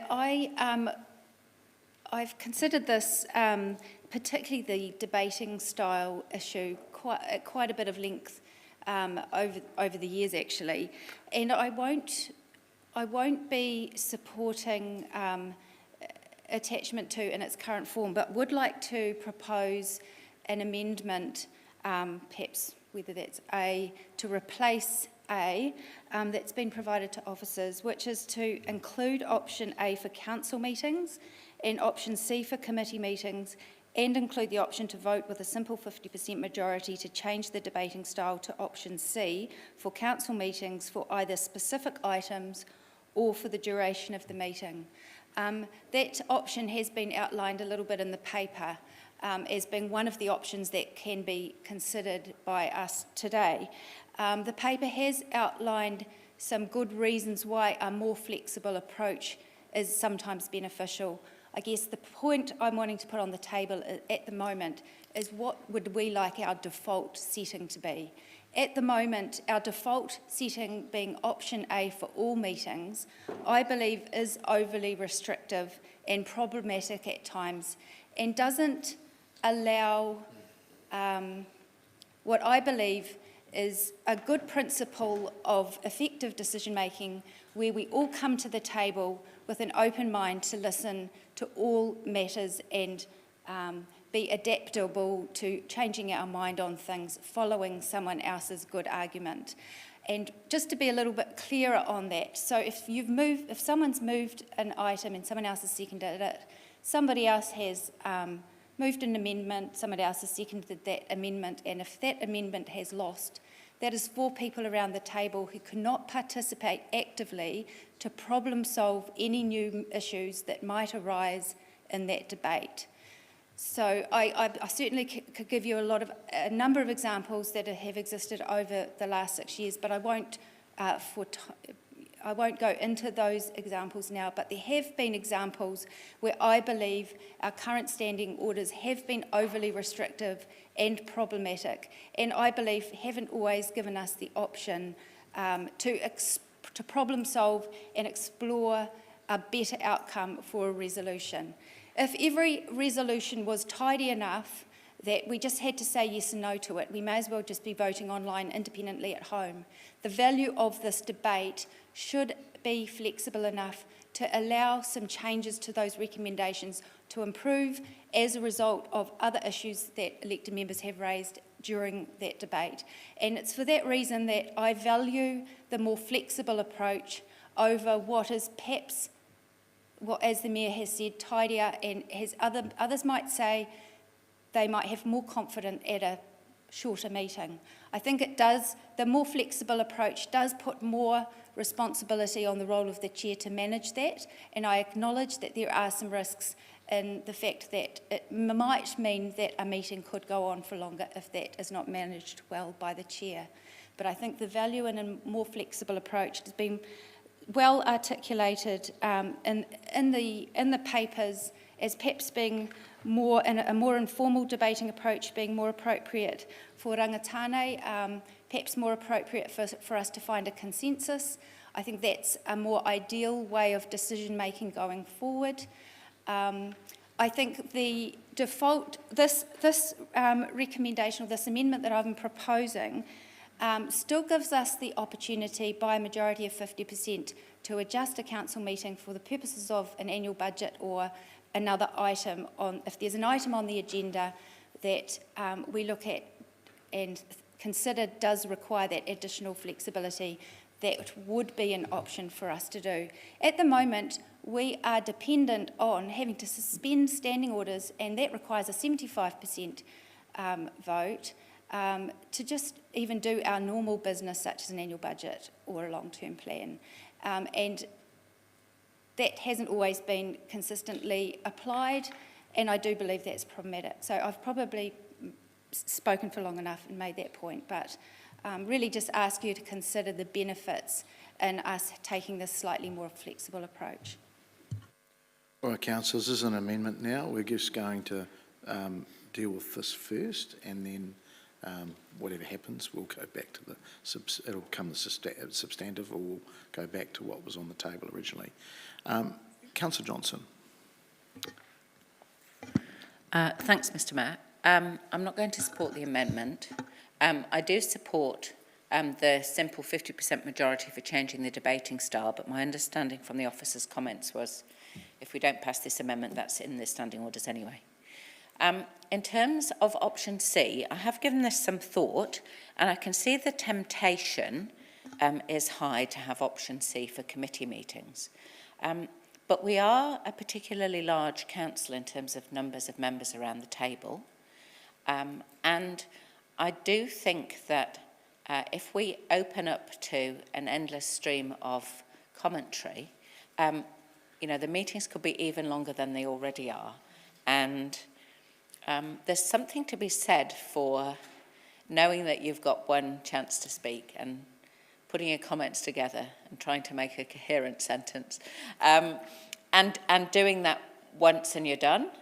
I'm not keen, particularly for a meeting that I would be chairing, to have to somehow be the referee between opposing points of view and determine when everyone had had a fair hearing. And I think that that's what we would perhaps descend into if we went to option C.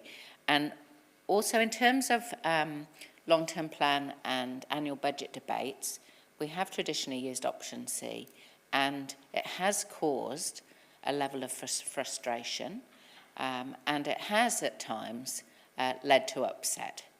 And I think, if we're honest, it hasn't worked particularly well for us, but we've done it to try and make sure everybody had a fair opportunity to put forward changes to the budget. So I personally, I think, would be happy to confine option C for those once a year debates and leave it at that.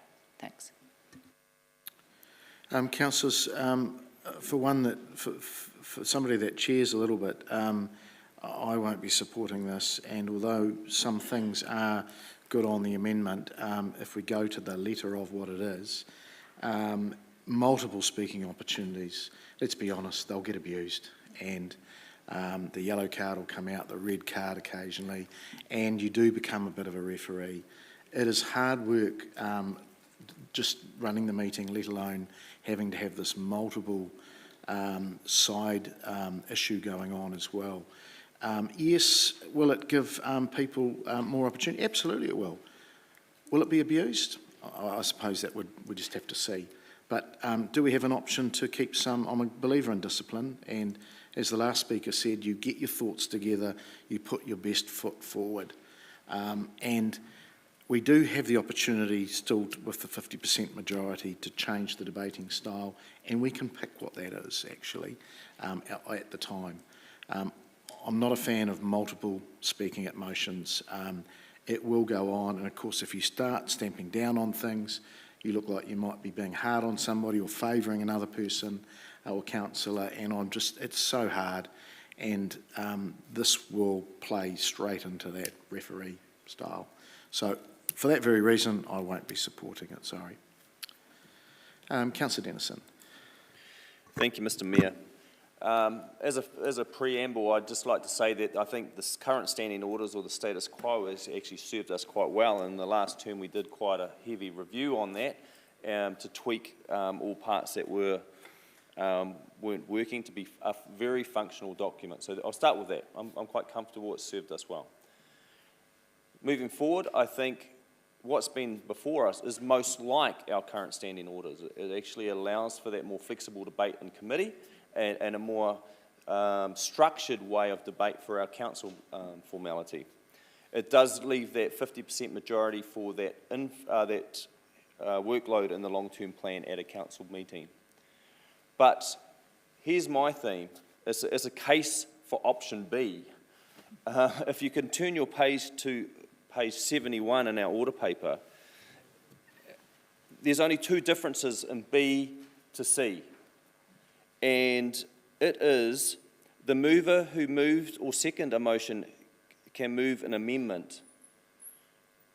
C allows for it, but A and B don't. And could I, just as a very example, can I ask who moved and seconded the original motion? Was it the Mayor and Councillor Bowen? That there would limit Councillor Bowen seconding this amendment if we went with A. just to let you know. But so here's an enacting that we think we're making a good decision. Actually, what we'd be moving wouldn't allow for this. And I'm comfortable that it doesn't. And there's one minor difference in B and C, that B doesn't allow for it, C does. So I think that's a very minor point, because if it's worth putting before the members, someone else should pick it up as a seconder. So I really see this as quite a minor point. But the main point, the primary point that people have concerns on is down further, the fourth one down. Movers and seconders of amendment that are lost cannot move or second another amendment. So B takes away that opportunity for that repeat go, where C allows for it to happen and to reoccur. And so there's my case for B. And so whether we're going for this amendment or the original substantive, I'd rather promote B, because it takes that issue that's been voiced so far of having that second and third go if something's lost. The one down further I'm very supportive of. If it's carried, then they can make another amendment, because it seems like there's got the will of the meeting to get something put forward, considered, and it's got the support of the meeting. So therefore, if there's another reasonable idea, why couldn't that mover or seconder put that forward?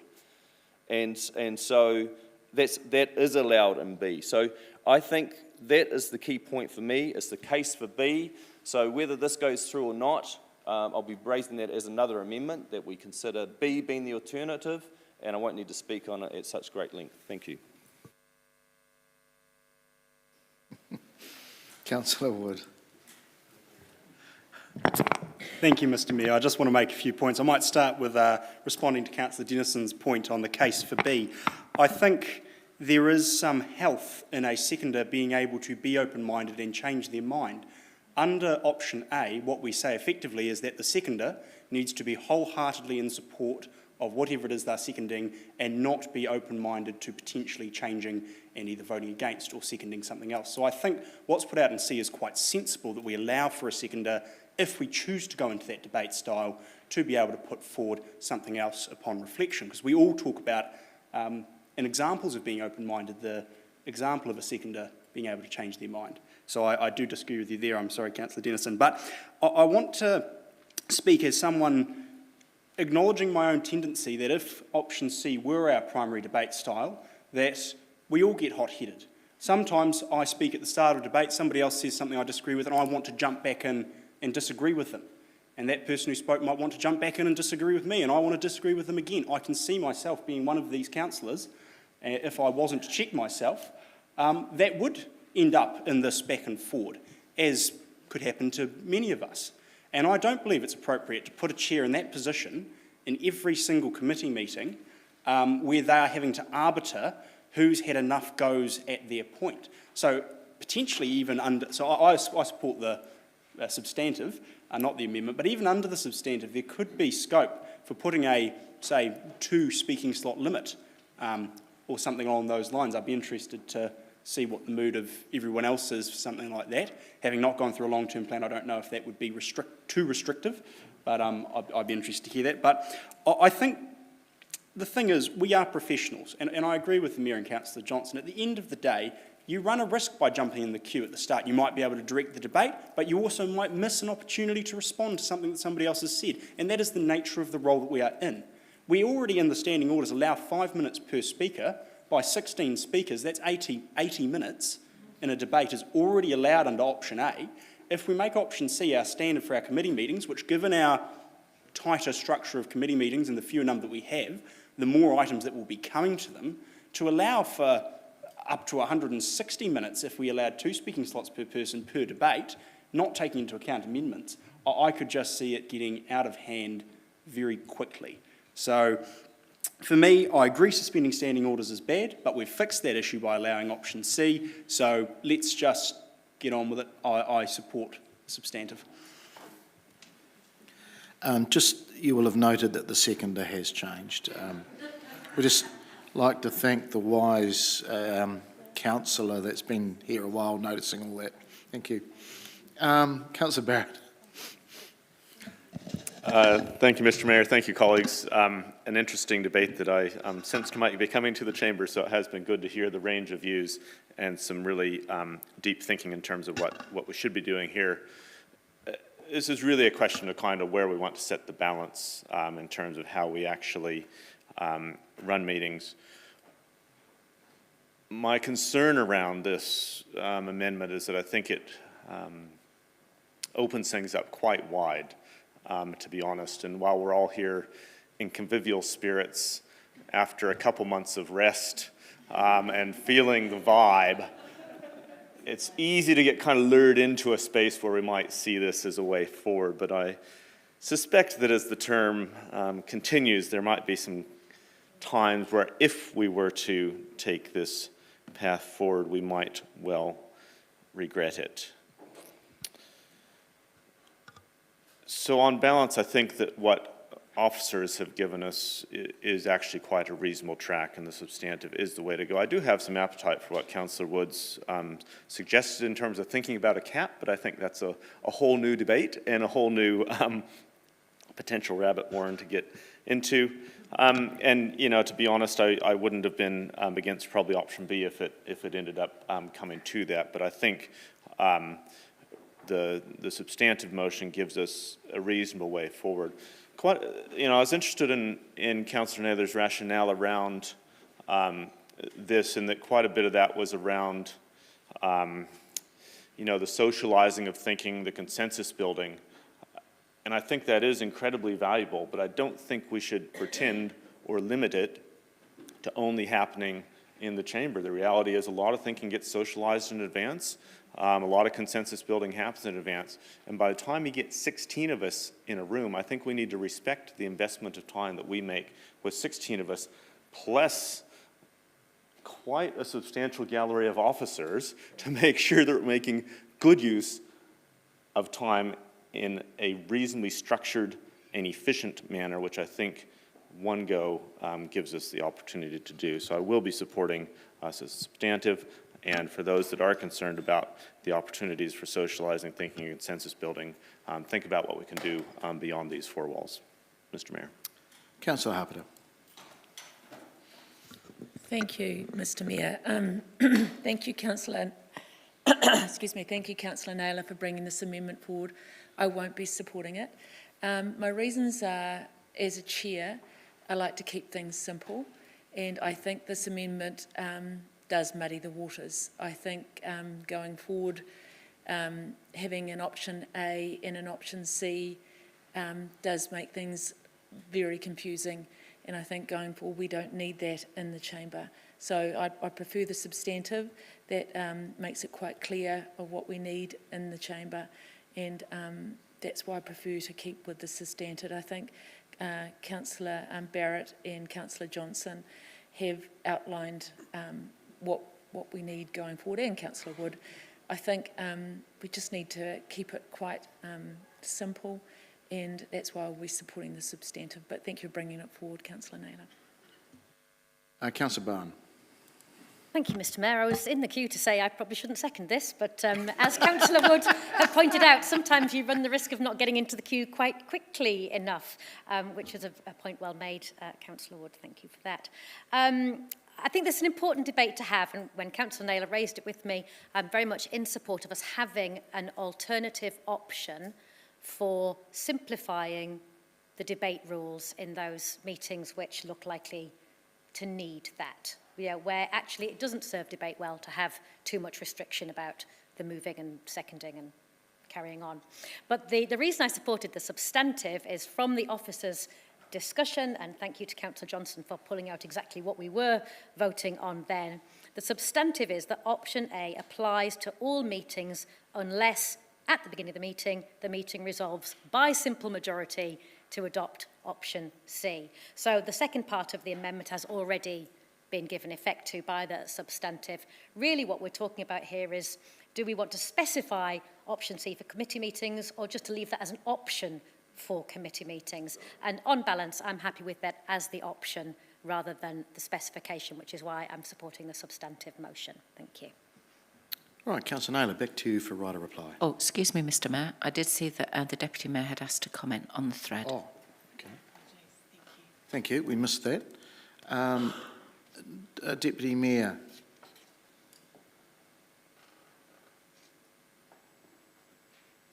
We can't hear you. Can you just turn your...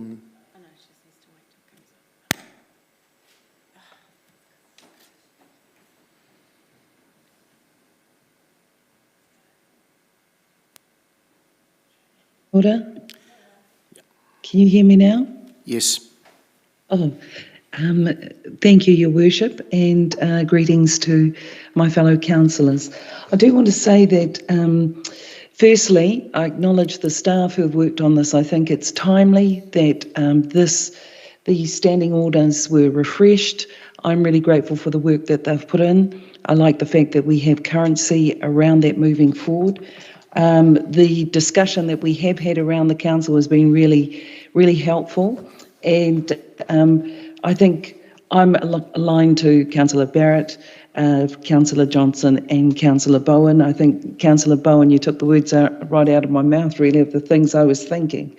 But I will be supporting the substantive, but I am grateful for the fact that Councillor Naylor also brought forward something that enabled us to have some deeper conversation and understanding. So I think these things are designed to help us moderate our thinking and also come up with the better decisions. So thank you very much. Kia ora. Thank you. Okay, right of reply, Councillor Naylor. Thank you. I think I'm someone who can do my maths and count, so realise that this amendment won't be likely to be supported. However, I think it's been a really valuable discussion, and a couple of things I think the points made by everyone, I think, have been really valid. I think what it does demonstrate is that we don't all have a good understanding all of the time on what we're voting for, including myself. I think Councillor Hapeta said that she wants to keep things simple and that option A and C makes things confusing, so she wants to keep to the substantive. I think perhaps that's an understanding by a number of us around the table. What Councillor Johnson has made an attempt to point out that actually substantive is a change and does give us the options of option A and C by a 50% majority. And I'm really happy that that option will be available to us. I think this debate also does demonstrate the limitations of our current debating style and what is included in option A. And just to demonstrate that point, Councillor Bowen wasn't able to actually second the amendment, and we had to scurry to get that sorted so that we were aligned with standing orders. Councillor Dennison raised another option that if this failed, he'd prefer B. Sadly, I agree with him, but I can't second that. If he is to propose that, following this, I'm not able to second that as an alternative option that may have been a better option. So just demonstrating those points at the limitations of A, I just think that is something we need to all understand. In our consideration for each meeting, whether we go with the default of option A or consider C, I think we need to be mindful of those limitations of option A in our willingness to perhaps adopt a more flexible approach for some of the meetings, and I look forward to hopefully having the opportunity to do that. Kia ora. Okay, we will vote, please.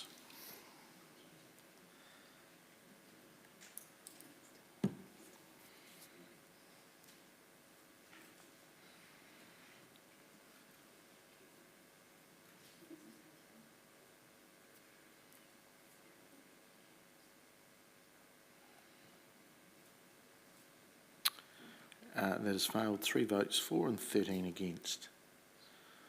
All right.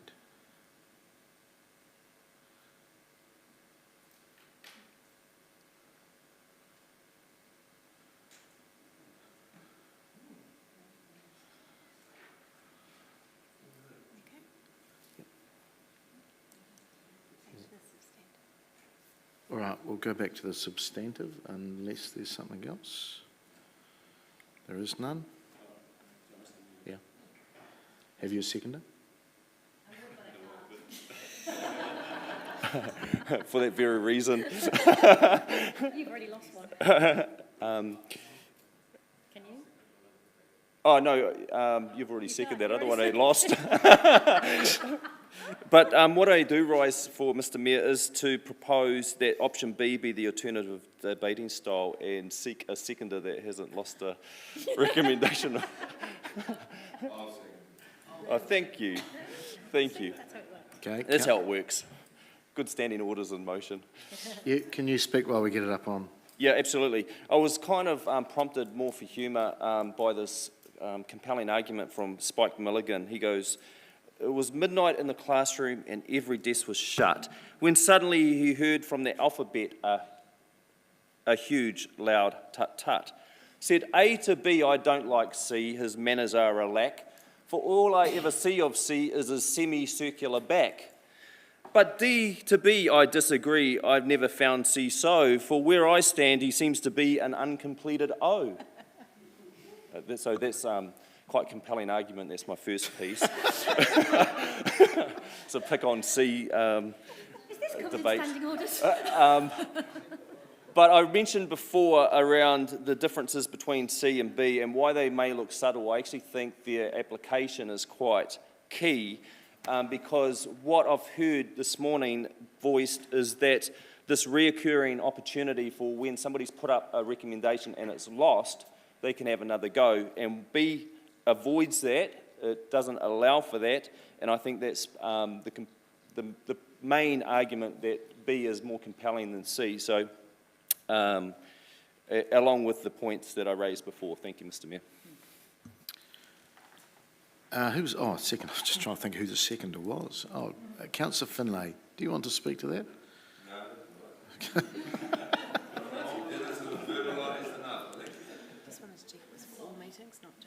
Okay, so Councillor Dennison, can I just check, is this the debating style for all meetings? The option B be the alternate debating style. So in replace of C. Does that make sense? Councillor Wood.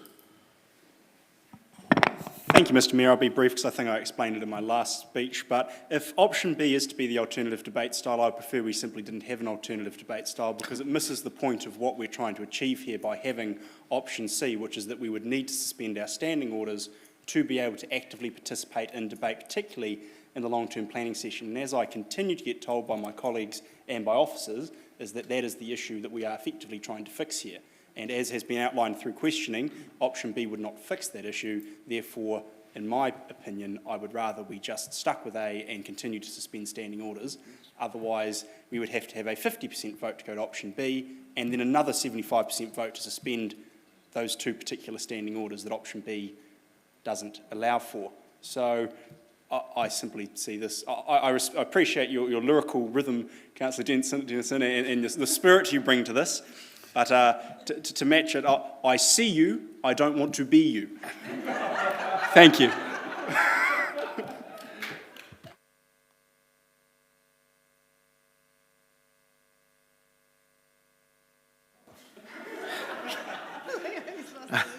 Okay, all right. Right of reply, Councillor Dennison. I don't need it, thank you. All right. Okay, we will vote on this amendment, please.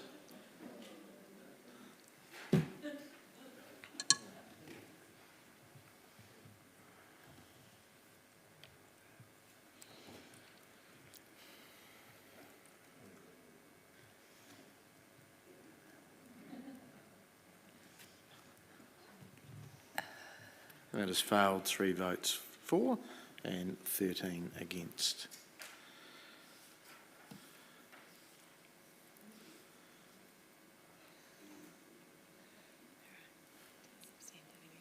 All right, to the substantive, and Councillor Naylor, you wanted to bring up another item? A third recommendation. You've already spoken. I hate to... It's a different recommendation, Mr. Mayor. Yeah, but you didn't bring it up when you were speaking earlier. But look, I'll allow it because we're allowing everybody to speak. So this is a oncer. If you'd like to speak to it, please. It's something around conflicts of interest. Thank you. Just as an... Sorry, first of all, is there a seconder? Am I allowed to second again? Yeah, that's a new recommendation. Okay, second, I'll go to Councillor Wood for that, please, as a seconder. Thank you. This is just a further recommendation to bring. I did raise it a little bit earlier in the meeting. I feel that there needs to be some better clarity around the definition and application of interests in standing orders. I don't think that's well defined or well understood in it coming up as an issue and a number of elected members querying it at the last meeting and then going back to standing orders, it became apparent that the application that was being used did not seem to align with our standing orders or any other legislation that I've been able to look into. So I do think this is something we need to ask officers to perhaps bring back to us for better clarity. I do believe our standing orders should be clear on this point. It is quite an important point in terms of governance and ensuring that we have best practice. And I think we all need to have an understanding of what that should look like. So that is what this additional recommendation is asking. And if it seems right to us, then obviously that can just be included into the standing orders quite simply by adopting that at a future meeting. Councillor Harpenden. Thank you, Mr Mayor. Can I just ask a question of the Chief Executive? Do you have an opinion on this? Through the chair, not at this point. My opinion will no doubt be reflected in the report that would come back to you if this gets up. Councillor Bowen. Thank you, Mr Mayor. Thank you, Mr Mayor. I'm speaking in support of this additional motion. I actually think this has been the cause of some discussion around the table. I can't see any harm in bringing forward the definitions that exist.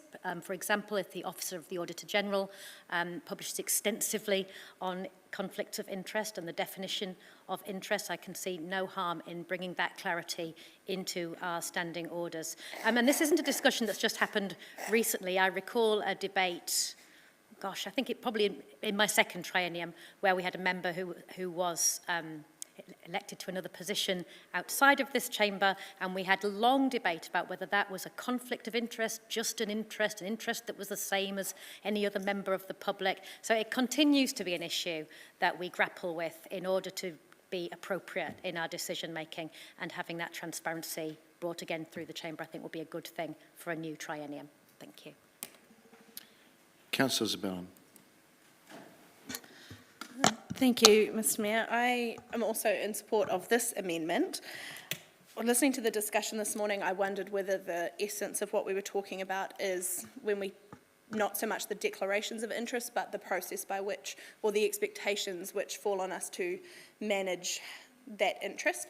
So, and as a newcomer as well, the questions are to me is, if I declare an interest, what are the expectations on me then being present at the table? What are the expectations for me to make comment or participate in the debate? So that's the sort of information that I'd be interested in seeing. What are the actual expectations for members when they do declare an interest as to how far they can manage their participation? A little bit of guidance there would be very helpful. Thank you. Councillor Finlay. Thank you, Mr Mayor. Definition of conflict of interest. It's always been, it's up to the individual to decide for themselves. I would hate to ever get in a situation where the council will decide whether or not you've got a definition of a conflict of interest. There are several times where people are on an organisation or a member of an organisation, and they have mentioned it, they have a conflict of interest, but it's not pecuniarily, or it's not going to stop them from partaking in the debate, but they did mention it, and that's just out of sheer being polite to everybody. I would hate to see the situation where a conflict of interest is decided by others. It's got to be, and it's legally, we decide for ourselves. And that's where it's got to stay. Councillor Barrett. Thank you. My first, I was going to comment on the very spot that the cursor is. Is that now what? That is what the mover and seconder touched. Great, thank you. First comment is, there's very few words in my mind that should never appear in recommendations, but "or" is one of those few words. And I first wanted to make that comment and perhaps ask the mover and seconder to reflect on the doors that we open with "or" and perhaps a clearer statement. In general, I am quite supportive of having the existing information, as Councillor Bowen pointed to, that a number of government agencies provide, having that migrated in. And to, Councillor Finlay's expression of concern, I too have no appetite for getting into the business of others making those decisions. And I think what we will see when we migrate that information in from the well-established definitions from central government agencies is that fear is very much allayed, and we will have simply that clarity at easy access in front of us. So I will be supporting this recommendation in the hopes that it loses one word, Mr. Mayor. Councillor Hancock. Thanks, Mr. Mayor. Look, I'm actually going to oppose this additional motion, quite simply because I believe that there is already sufficient definition around what constitutes an interest and what constitutes a conflict of interest. And it doesn't need another definition to define something that's already defined. So, look, really, we're just getting down in the weeds. We need to kick this to touch and move on. Thank you. Councillor McLeod. Thank you, Mr. Chair. While I do agree with Councillor Hancock around the definition of conflict of interest being established in many organizations or agencies, I think there's still a need for us to probably set an expectation for elected members, for example, to ensure that some of the conflict of interest, which might not be actual but perceived conflict of interest or potential conflict of interest, are well managed. And conflict of interest is simply where someone's, is compromised when their personal interests or obligation conflict with their responsibilities and positions, while many definitions are established. It also means that sometimes a person might not be able to, understand what their obligations are, not necessarily when it comes to definition, but they're not sure about what constitute a conflict of interest in their, what might constitute whether the situation that they're in or the particular issue that they're in actually will conflict them at that particular time. And sometimes it means that we cannot properly identify when there's a potential or perceived conflict of interest. Yes, it's true, there's actual conflict of interest where I can actually identify that I have a conflict of interest, but there's also a blurred area where this a conflict can be seen as perceived or potential, and someone might not be able to identify that. And having a definition in place actually sets that expectation. And when properly managed, and when it's not properly managed, it could seriously undermine the integrity, let's say, of our decision-making processes, for example, or procurement processes, and the likes. So this motion should be able to make it easy for us to capture and assess or manage those potential conflict of interest. So I'll be very much supporting this simply because having a definition in place, not just a definition, but also maybe a set of, let's say, a conflict of interest management toolkit, which a lot of organizations probably have, to be implemented to set that expectation on us to respond to some of those things that arise. And on many occasions, for example, I find myself in a position whereby, should I declare this as a conflict, or is this a conflict, or is this not a conflict? And having that in place will actually give us the opportunity to refer to that and act upon it. So I'll be very much in support of this. Thank you. Councillor Wood. Thank you, Mr. Mayor. I think could we just start by saying I believe Councillor Naylor was comfortable for us to remove the word "or" from that, and I'm also comfortable with that, so could we make that happen? Thank you. I stand here today able to do 5 things as a councillor who doesn't have a conflict of interest. I can chair a meeting, I can vote, I can comment, I can question, and I can be present in the room. They are the 5 things we are allowed to do. If you have a conflict of interest, it is very clear how that interacts with those 5 things. If you have a conflict of interest, you cannot chair, you cannot vote, you cannot comment, and you cannot question. You are allowed to be present in the room if it's public. The grey area that this is trying to address is what happens if you don't have a conflict of interest, but you have an interest. Are you allowed to chair? Are you allowed to comment? Are you allowed to question? And are you allowed to vote? What we seem to be operating under discretionary thinking is that if you have an interest, you can chair, you can be present, but you can't, and you can question and sometimes comment, but you can't vote. I would very much like to see this clarified as to if you don't have a conflict of interest, but you have an interest, what of those 5 things are you or are you not allowed to do, so it is fairly applied to everyone and that there's no confusion around what you are or aren't doing. So that is what I see as being the benefit of doing this, not in terms of having some vote on whether somebody has a conflict. I agree with Councillor Finlay, we can't get into the business of that, nor do I see this as being a discussion really of what a conflict of interest is. I mean, that's already well defined, already well established in legislation. Really, to me, this is about giving a clear definition of what an interest is. And so, in that spirit, that's why I'm happy to second and happy to support this. All right. Right, a reply back to you, Councillor Naylor. Yeah, thank you. I think many of the comments have demonstrated why I think it would be useful to have this further piece of work undertaken. I think where there is a question, we should all be able to go to our standing orders and it should be clear to all of us what the application of an interest or a conflict of interest is.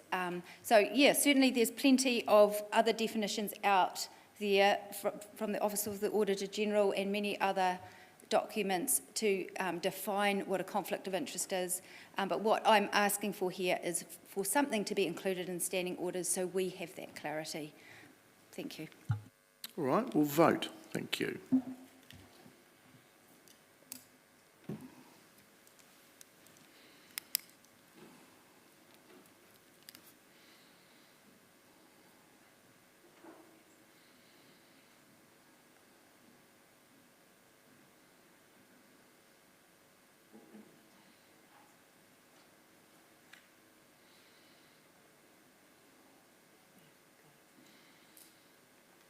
And that is passed 12 votes for and 3 against.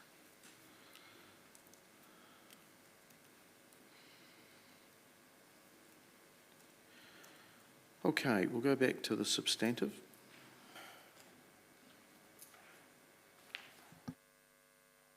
And I'm not going to repeat all of that.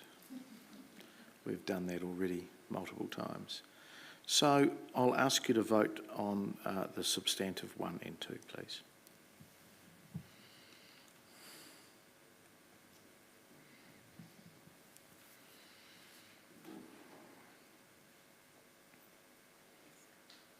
It's passed 15 votes for, none against. Thank you.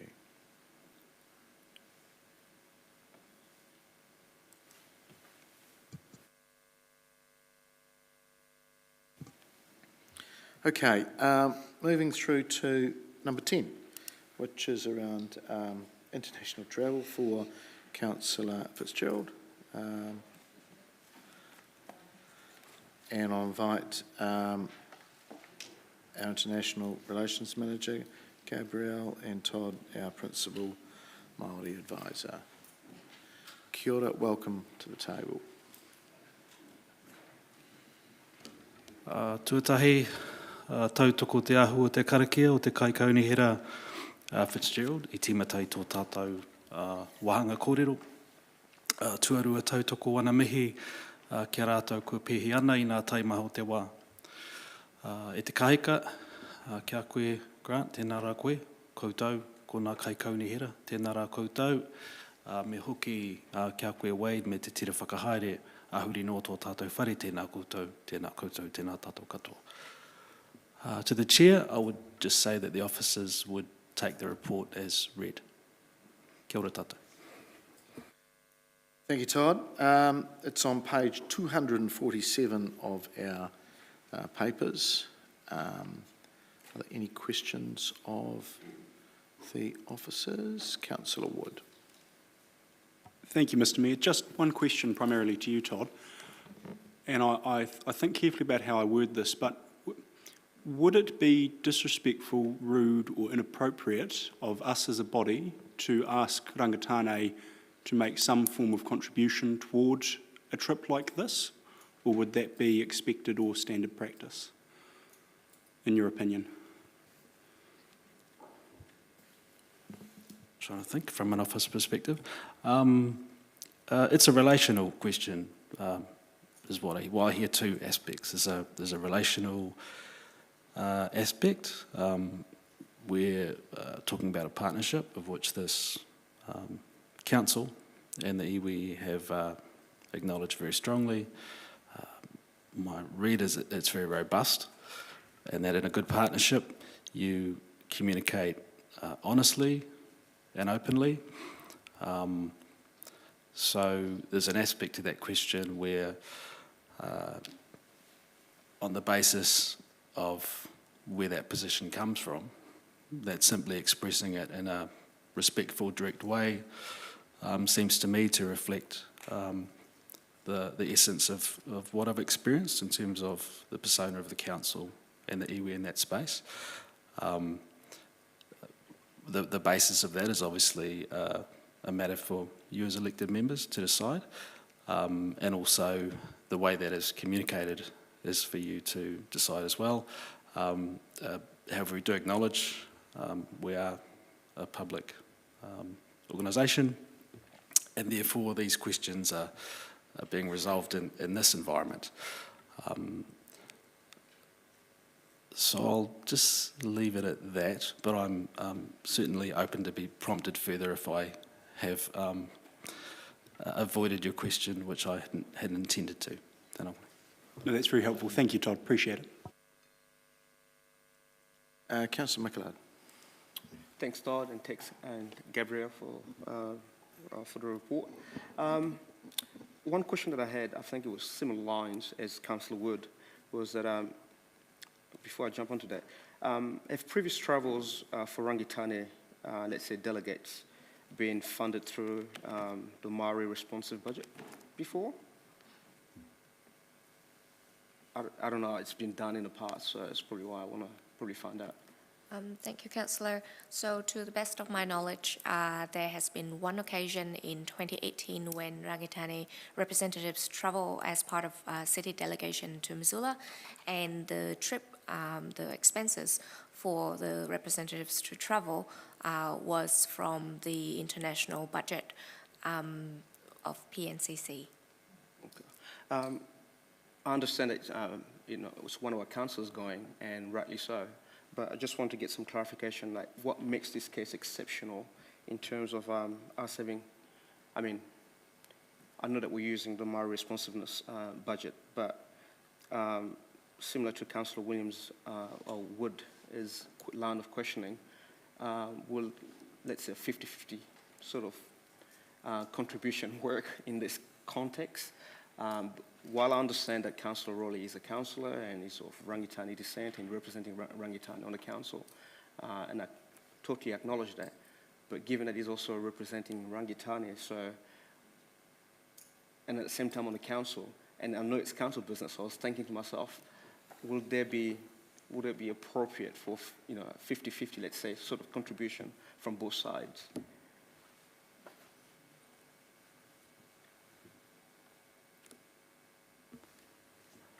I'll respond at least partially to your question. The partnership has particularly flourished since the settlement, Rangitāne's treaty settlement, and the development of a partnership agreement. However, in terms of the administrative support for that space, that is still evolving. There is a partnership agreement, and certainly has been noted from an officer perspective that as the manifesting physically what it looks like having iwi, having Rangitāne alongside council in the various functions, including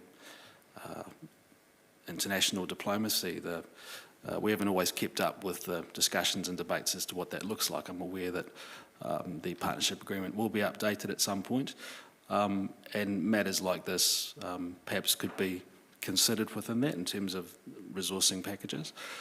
In the past, yes, we have had that opportunity to use the international budget for it, and my understanding is that we don't have the capacity to achieve that in this particular moment, and it is very aligned from my perspective as Principal Māori Advisor that Rangitane representation in this space is not only consistent with, I suppose, decisions of the Council previously, but in terms of the shared aspirations, it's very much aligned.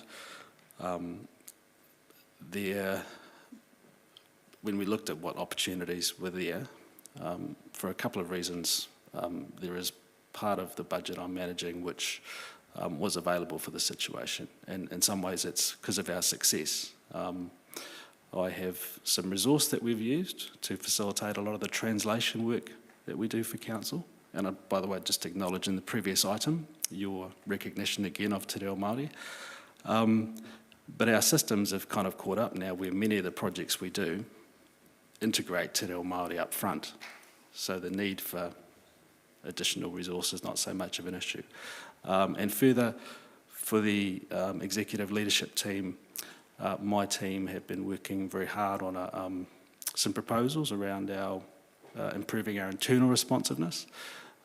One of the results of this is we haven't been producing a lot of projects, resources, tools for the organisation as we usually do, because there's the opportunity to really weave this all together. So there simply was some resource which was intended to be used for business as usual, but that was available. And again, we saw the alignment and hence the proposal that's before you. Hopefully that's of some assistance in terms of your question. Thank you. Councillor Naylor. Thank you. This question's probably to the finance guys, I think. And 1.11 on page 248, it talks about the Māori responsiveness budget that was approved as part of the 2021 long-term plan. I'm just wondering what the size of that budget is for the current financial year, and also how much uncommitted funding is available in that budget.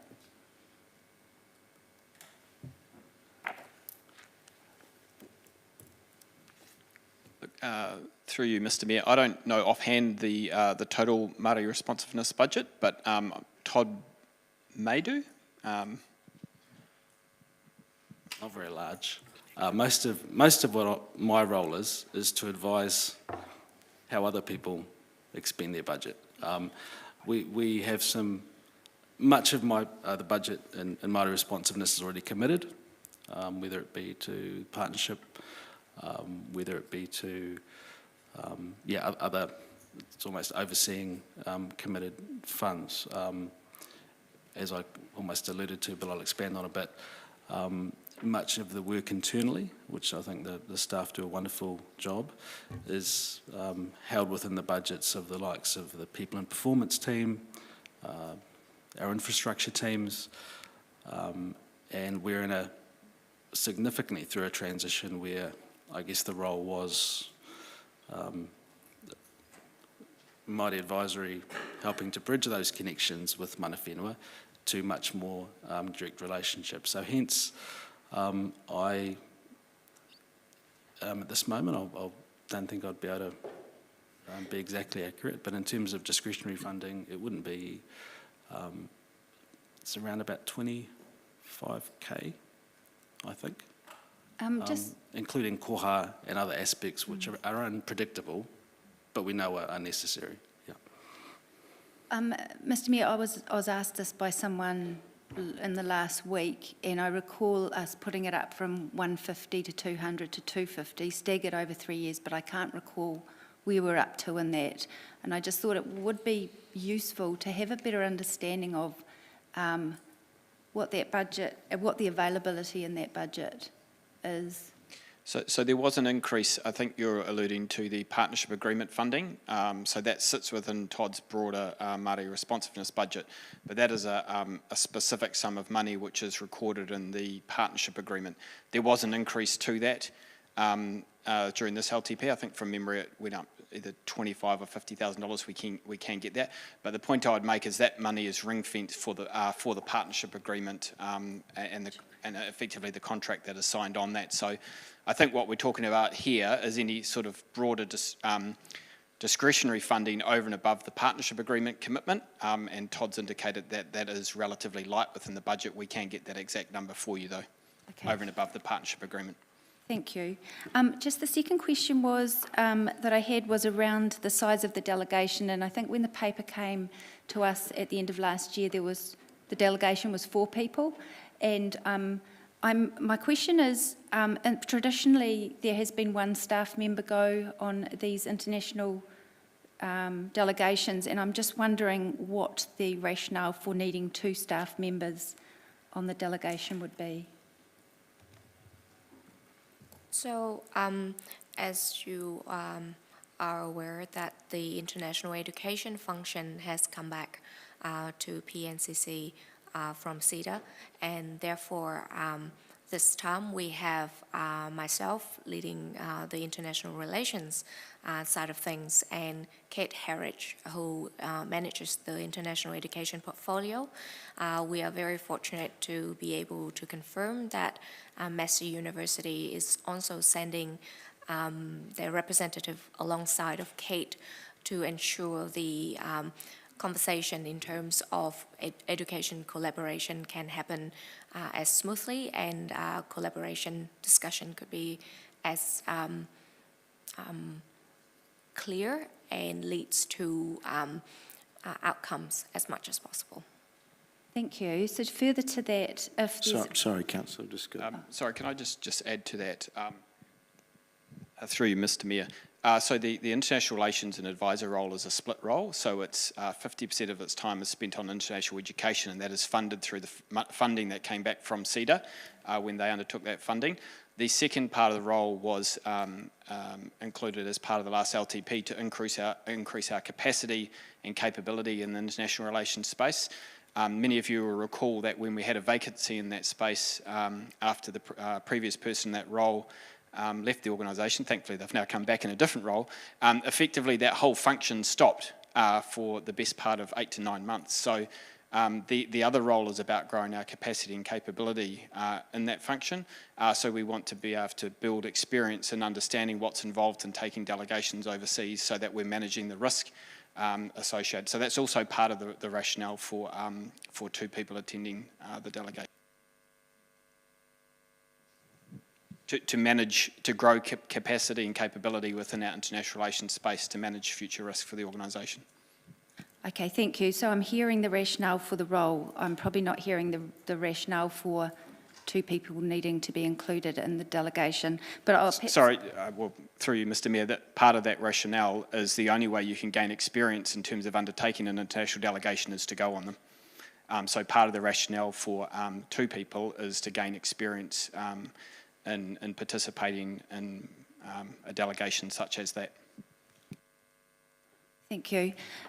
So just to be clear, as we're going into this decision, would it be 5 people that council's funding on this delegation if there's 2 staff members, a rangatane representative, and the mayor and the mayoress? That is correct. And that would be 10 to 13,000 each? No, simply because as we heard from the last report regarding the mayoress going, we are only paying up to $5,000. Okay. So can I just understand, would the overall cost of the trip with 5 people be somewhere between 50 and 60,000? I cannot give you the exact number at the moment, as the longer we take to discuss this, I am unable to secure a flight bookings, and unfortunately prices for air travel is going up by the hour, not by the day anymore. Okay, thank you. Okay, thank you, Todd. Thank you, Gabrielle. Right, that's you can step back now. Oh, sorry, Councillor Johnson. No, I'm getting in early for a comment. Right. Okay. All right. Or maybe even to move the motion if no one else does. So look, we've got the approval of international travel for Councillor Fitzgerald as Rangitane and Council representative. Council resolves Council grant approval for Councillor Fitzgerald to attend the mayoral-led delegation to visit Palmerston North City Partners in the United States and the Netherlands in June 2023. I'm happy to move, seconded by seconded by Councillor Dennison. Look, councillors, I think this is a pretty straightforward decision, really, and I can understand some questioning around how the cost is made up, and I totally understand those reasons why. But it probably comes back to the core of our partnership, and Todd did allude to that as being re-looked at, and maybe that is a place where we suggest that some good lead-in into how the future of that partnership is worded and agreement is made about how delegations are made up and Kohara, etc. It's up to Rangitane if they want to put some Kohara into this. I think it would be incredibly bad of us as a partner to say, you must do this. I get that it's public money, I understand that, but we've made an agreement, and a partnership agreement with our closest and longest partners, and I could not support anybody saying they shall do this. Let's be frank, it's a city-led delegation, and they are coming as our cultural partner. They have strong and deep connections with the Blackfeet and Salish Kootenai people. Work is going on as we speak at Massey between organisations, and the opportunities in the Netherlands as well are huge for us as a city too. So it's an investment. I know a lot of people and some around this table will look at it as a cost, but actually I look at it as an investment. I strongly advise you to support this. I can't see how you wouldn't support our closest partners. Councillor Bowen. Are you sure Councillor Johnson looked at me then? Rising to speak in support, I think for me there are two elements to this. First, is it appropriate to use our Māori responsiveness budget to provide funding for Rangitane to be part of this delegation? For me, that's absolutely yes, that's an appropriate use of that Māori responsiveness budget. Secondly, do I support the Rangitane representative being our own Councillor Rowley Fitzgerald? And for me, absolutely yes to that. I'm absolutely delighted that we not only have our inaugural Māori Ward councillors, but that we're seeing that, that meaningful connection being brought to light in this kind of way. So I'm happy to support the recommendation. Thank you. Councillor Johnson, my apologies. That's all right, Mr. Mayor, thank you.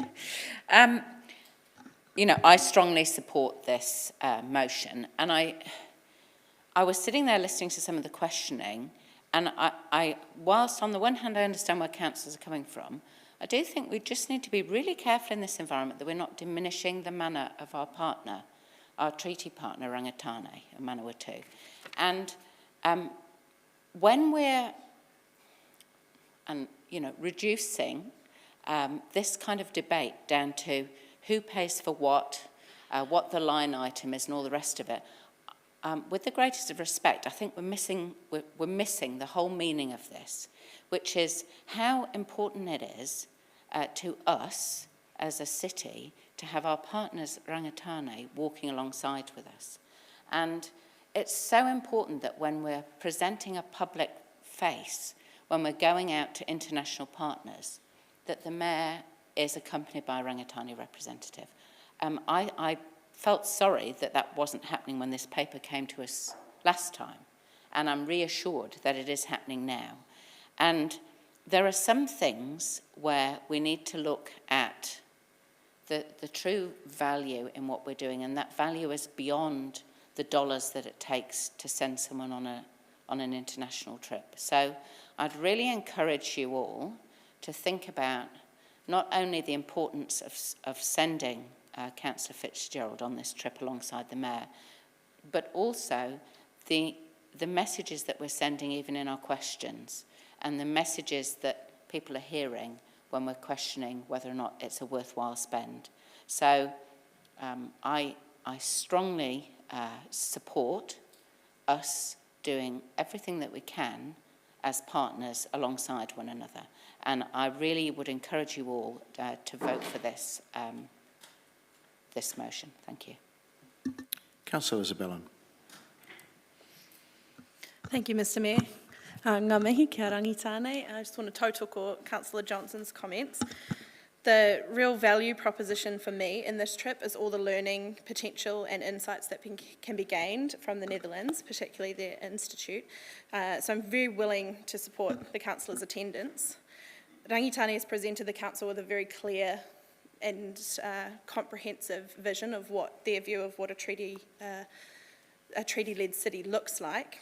And I've had a chat with Councillor Fitzgerald about this, and I'm really looking forward to when the Mayor returns the insight that he'll be able to bring and contribute to our discussions.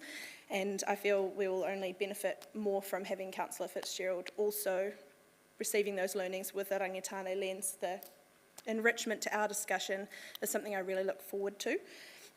I just wanted to touch on the payment issue and refer back to when we had this debate in relation to the Mayoress's attendance to this trip.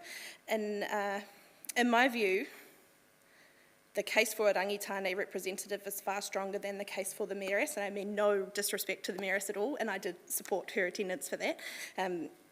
So I feel that I'd really like to strongly support Rangitane's attendance.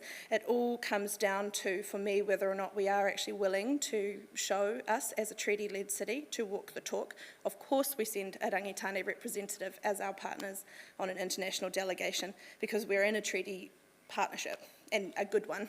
Let's keep aiming for better. And can you put a price on a partnership? Yes, you can.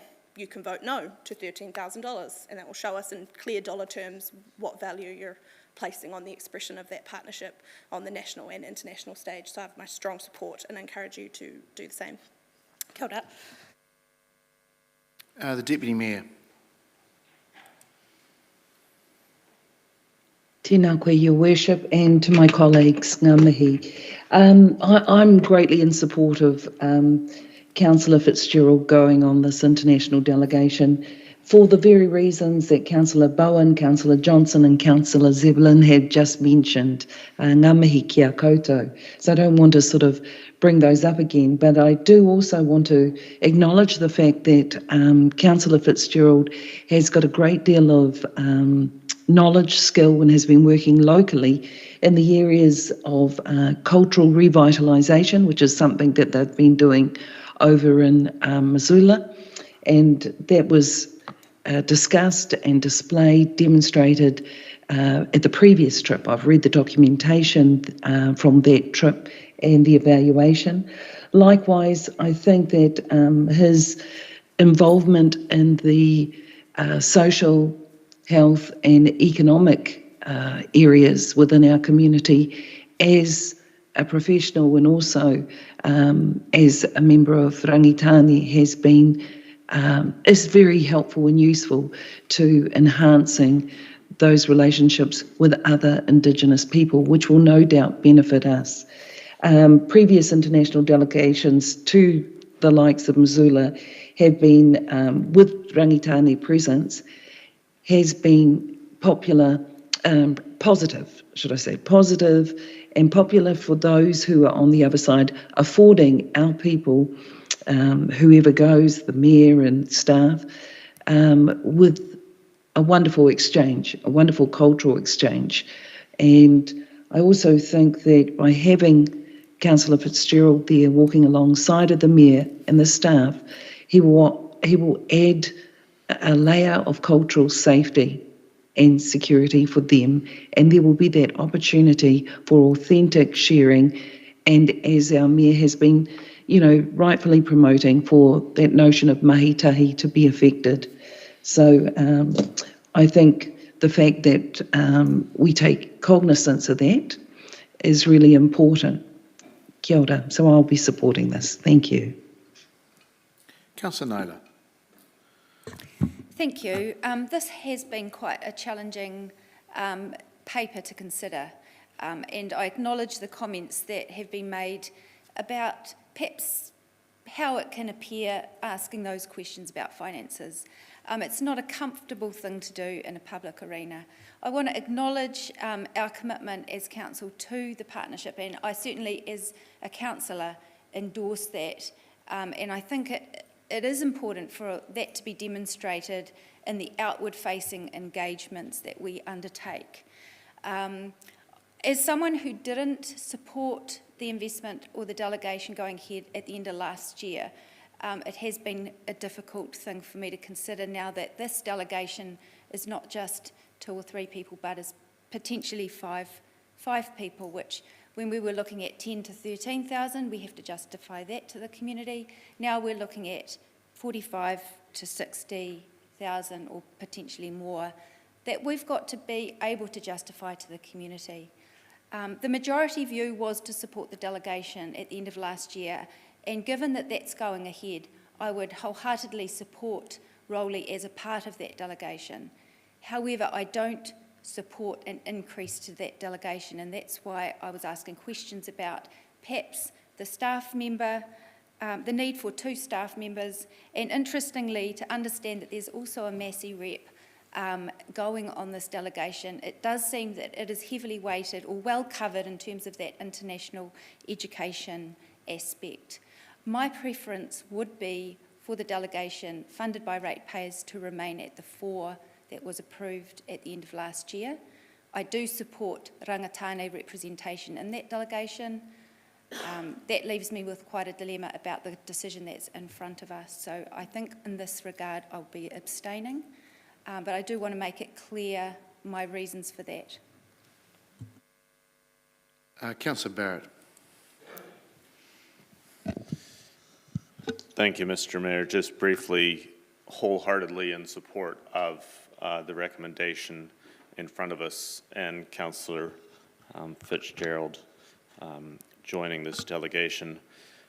A brief comment that I did want to make was around when I saw the paper, I had elements of concern around tapping the moderate responsiveness budget rather than tapping and, if need be, expanding the international relations budget. Inevitably, if you tap a budget for something, it means you're not going to be doing something else. I was given sufficient comfort by the officer's response that in this particular instance, there is reasonable scope to rely on the moderate responsiveness budget, but I would be most disappointed if that were to become a precedent or a trend or if pressure were to be put on either our partners or the staff that liaise with our partners to begin to redirect that budget into these sort of activities.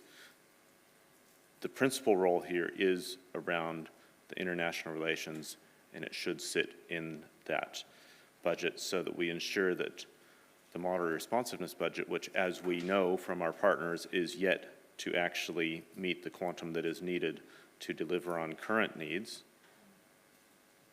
begins to be tapped for these sorts of things. So that's my only concern around how this has been presented, but sufficiently allayed by officers' comments at this stage, provided we don't see a repeat of that in the future. Mr. Mayor. Councillor McLeod. Thank you, Mr. Chair. Just want to also jump in line to actually support the recommendation before us, and I wholeheartedly support Councillor Fitzgerald actually attending this as part of the delegation. I think my line of questioning, might have been misunderstood, because I heard one councillor saying that we are, that sort of line of questioning sort of diminishes the manner or Rangitane. That's certainly not my intention. But as an elected member, and we're using public funds, I have the right to ask questions when public money is being spent. That's part of my job. And I do acknowledge the benefit that this trip will bring, among those being the deepened bond or special bond between them and Rangitane, and also the increase in opportunities for broader cultural collaboration, including indigenous arts, culture, economic, and educational exchange that will come from that relationship. So I've got no issues with Councillor Fitzgerald going as part of this delegation. But my concerns were largely, as my questioning probably demonstrated, were around what Councillor Barrett indicated earlier, around tapping into the Maori Responsiveness Fund to fund this trip. And personally, I do not want us to revert back to this sort of practice where we, whenever the international relations budget cannot, is not enough to take a delegation, then we go in and tap into the Maori responsiveness budget. But I will probably support also what Councillor Naylor said about if we can't fit a delegation or pay enough for their trips, then maybe we should have maybe two, or reduce the size of officers going on that trip as well, in order to bring more probably on board, more partners on board and that sort of things. So totally in favour of this.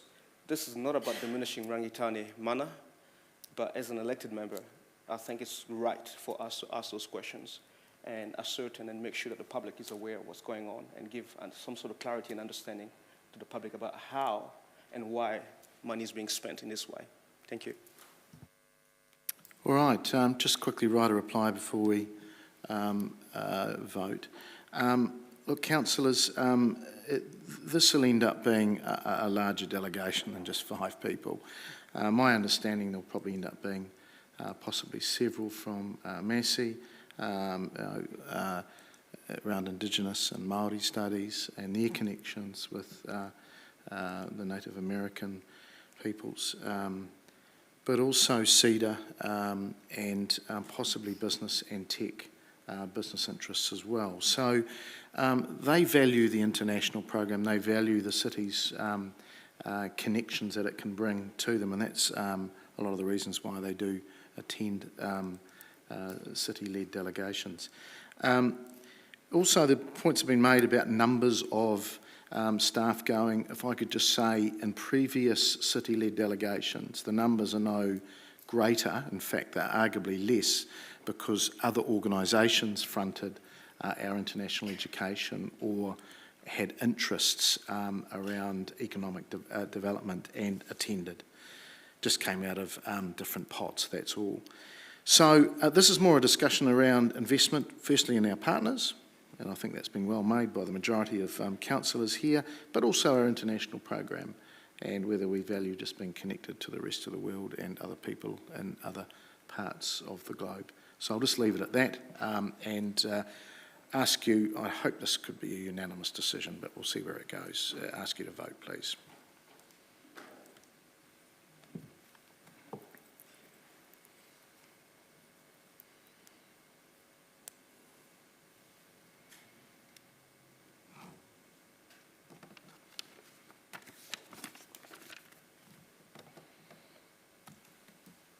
And that is passed with 13 votes for, 1 against and 1 abstain.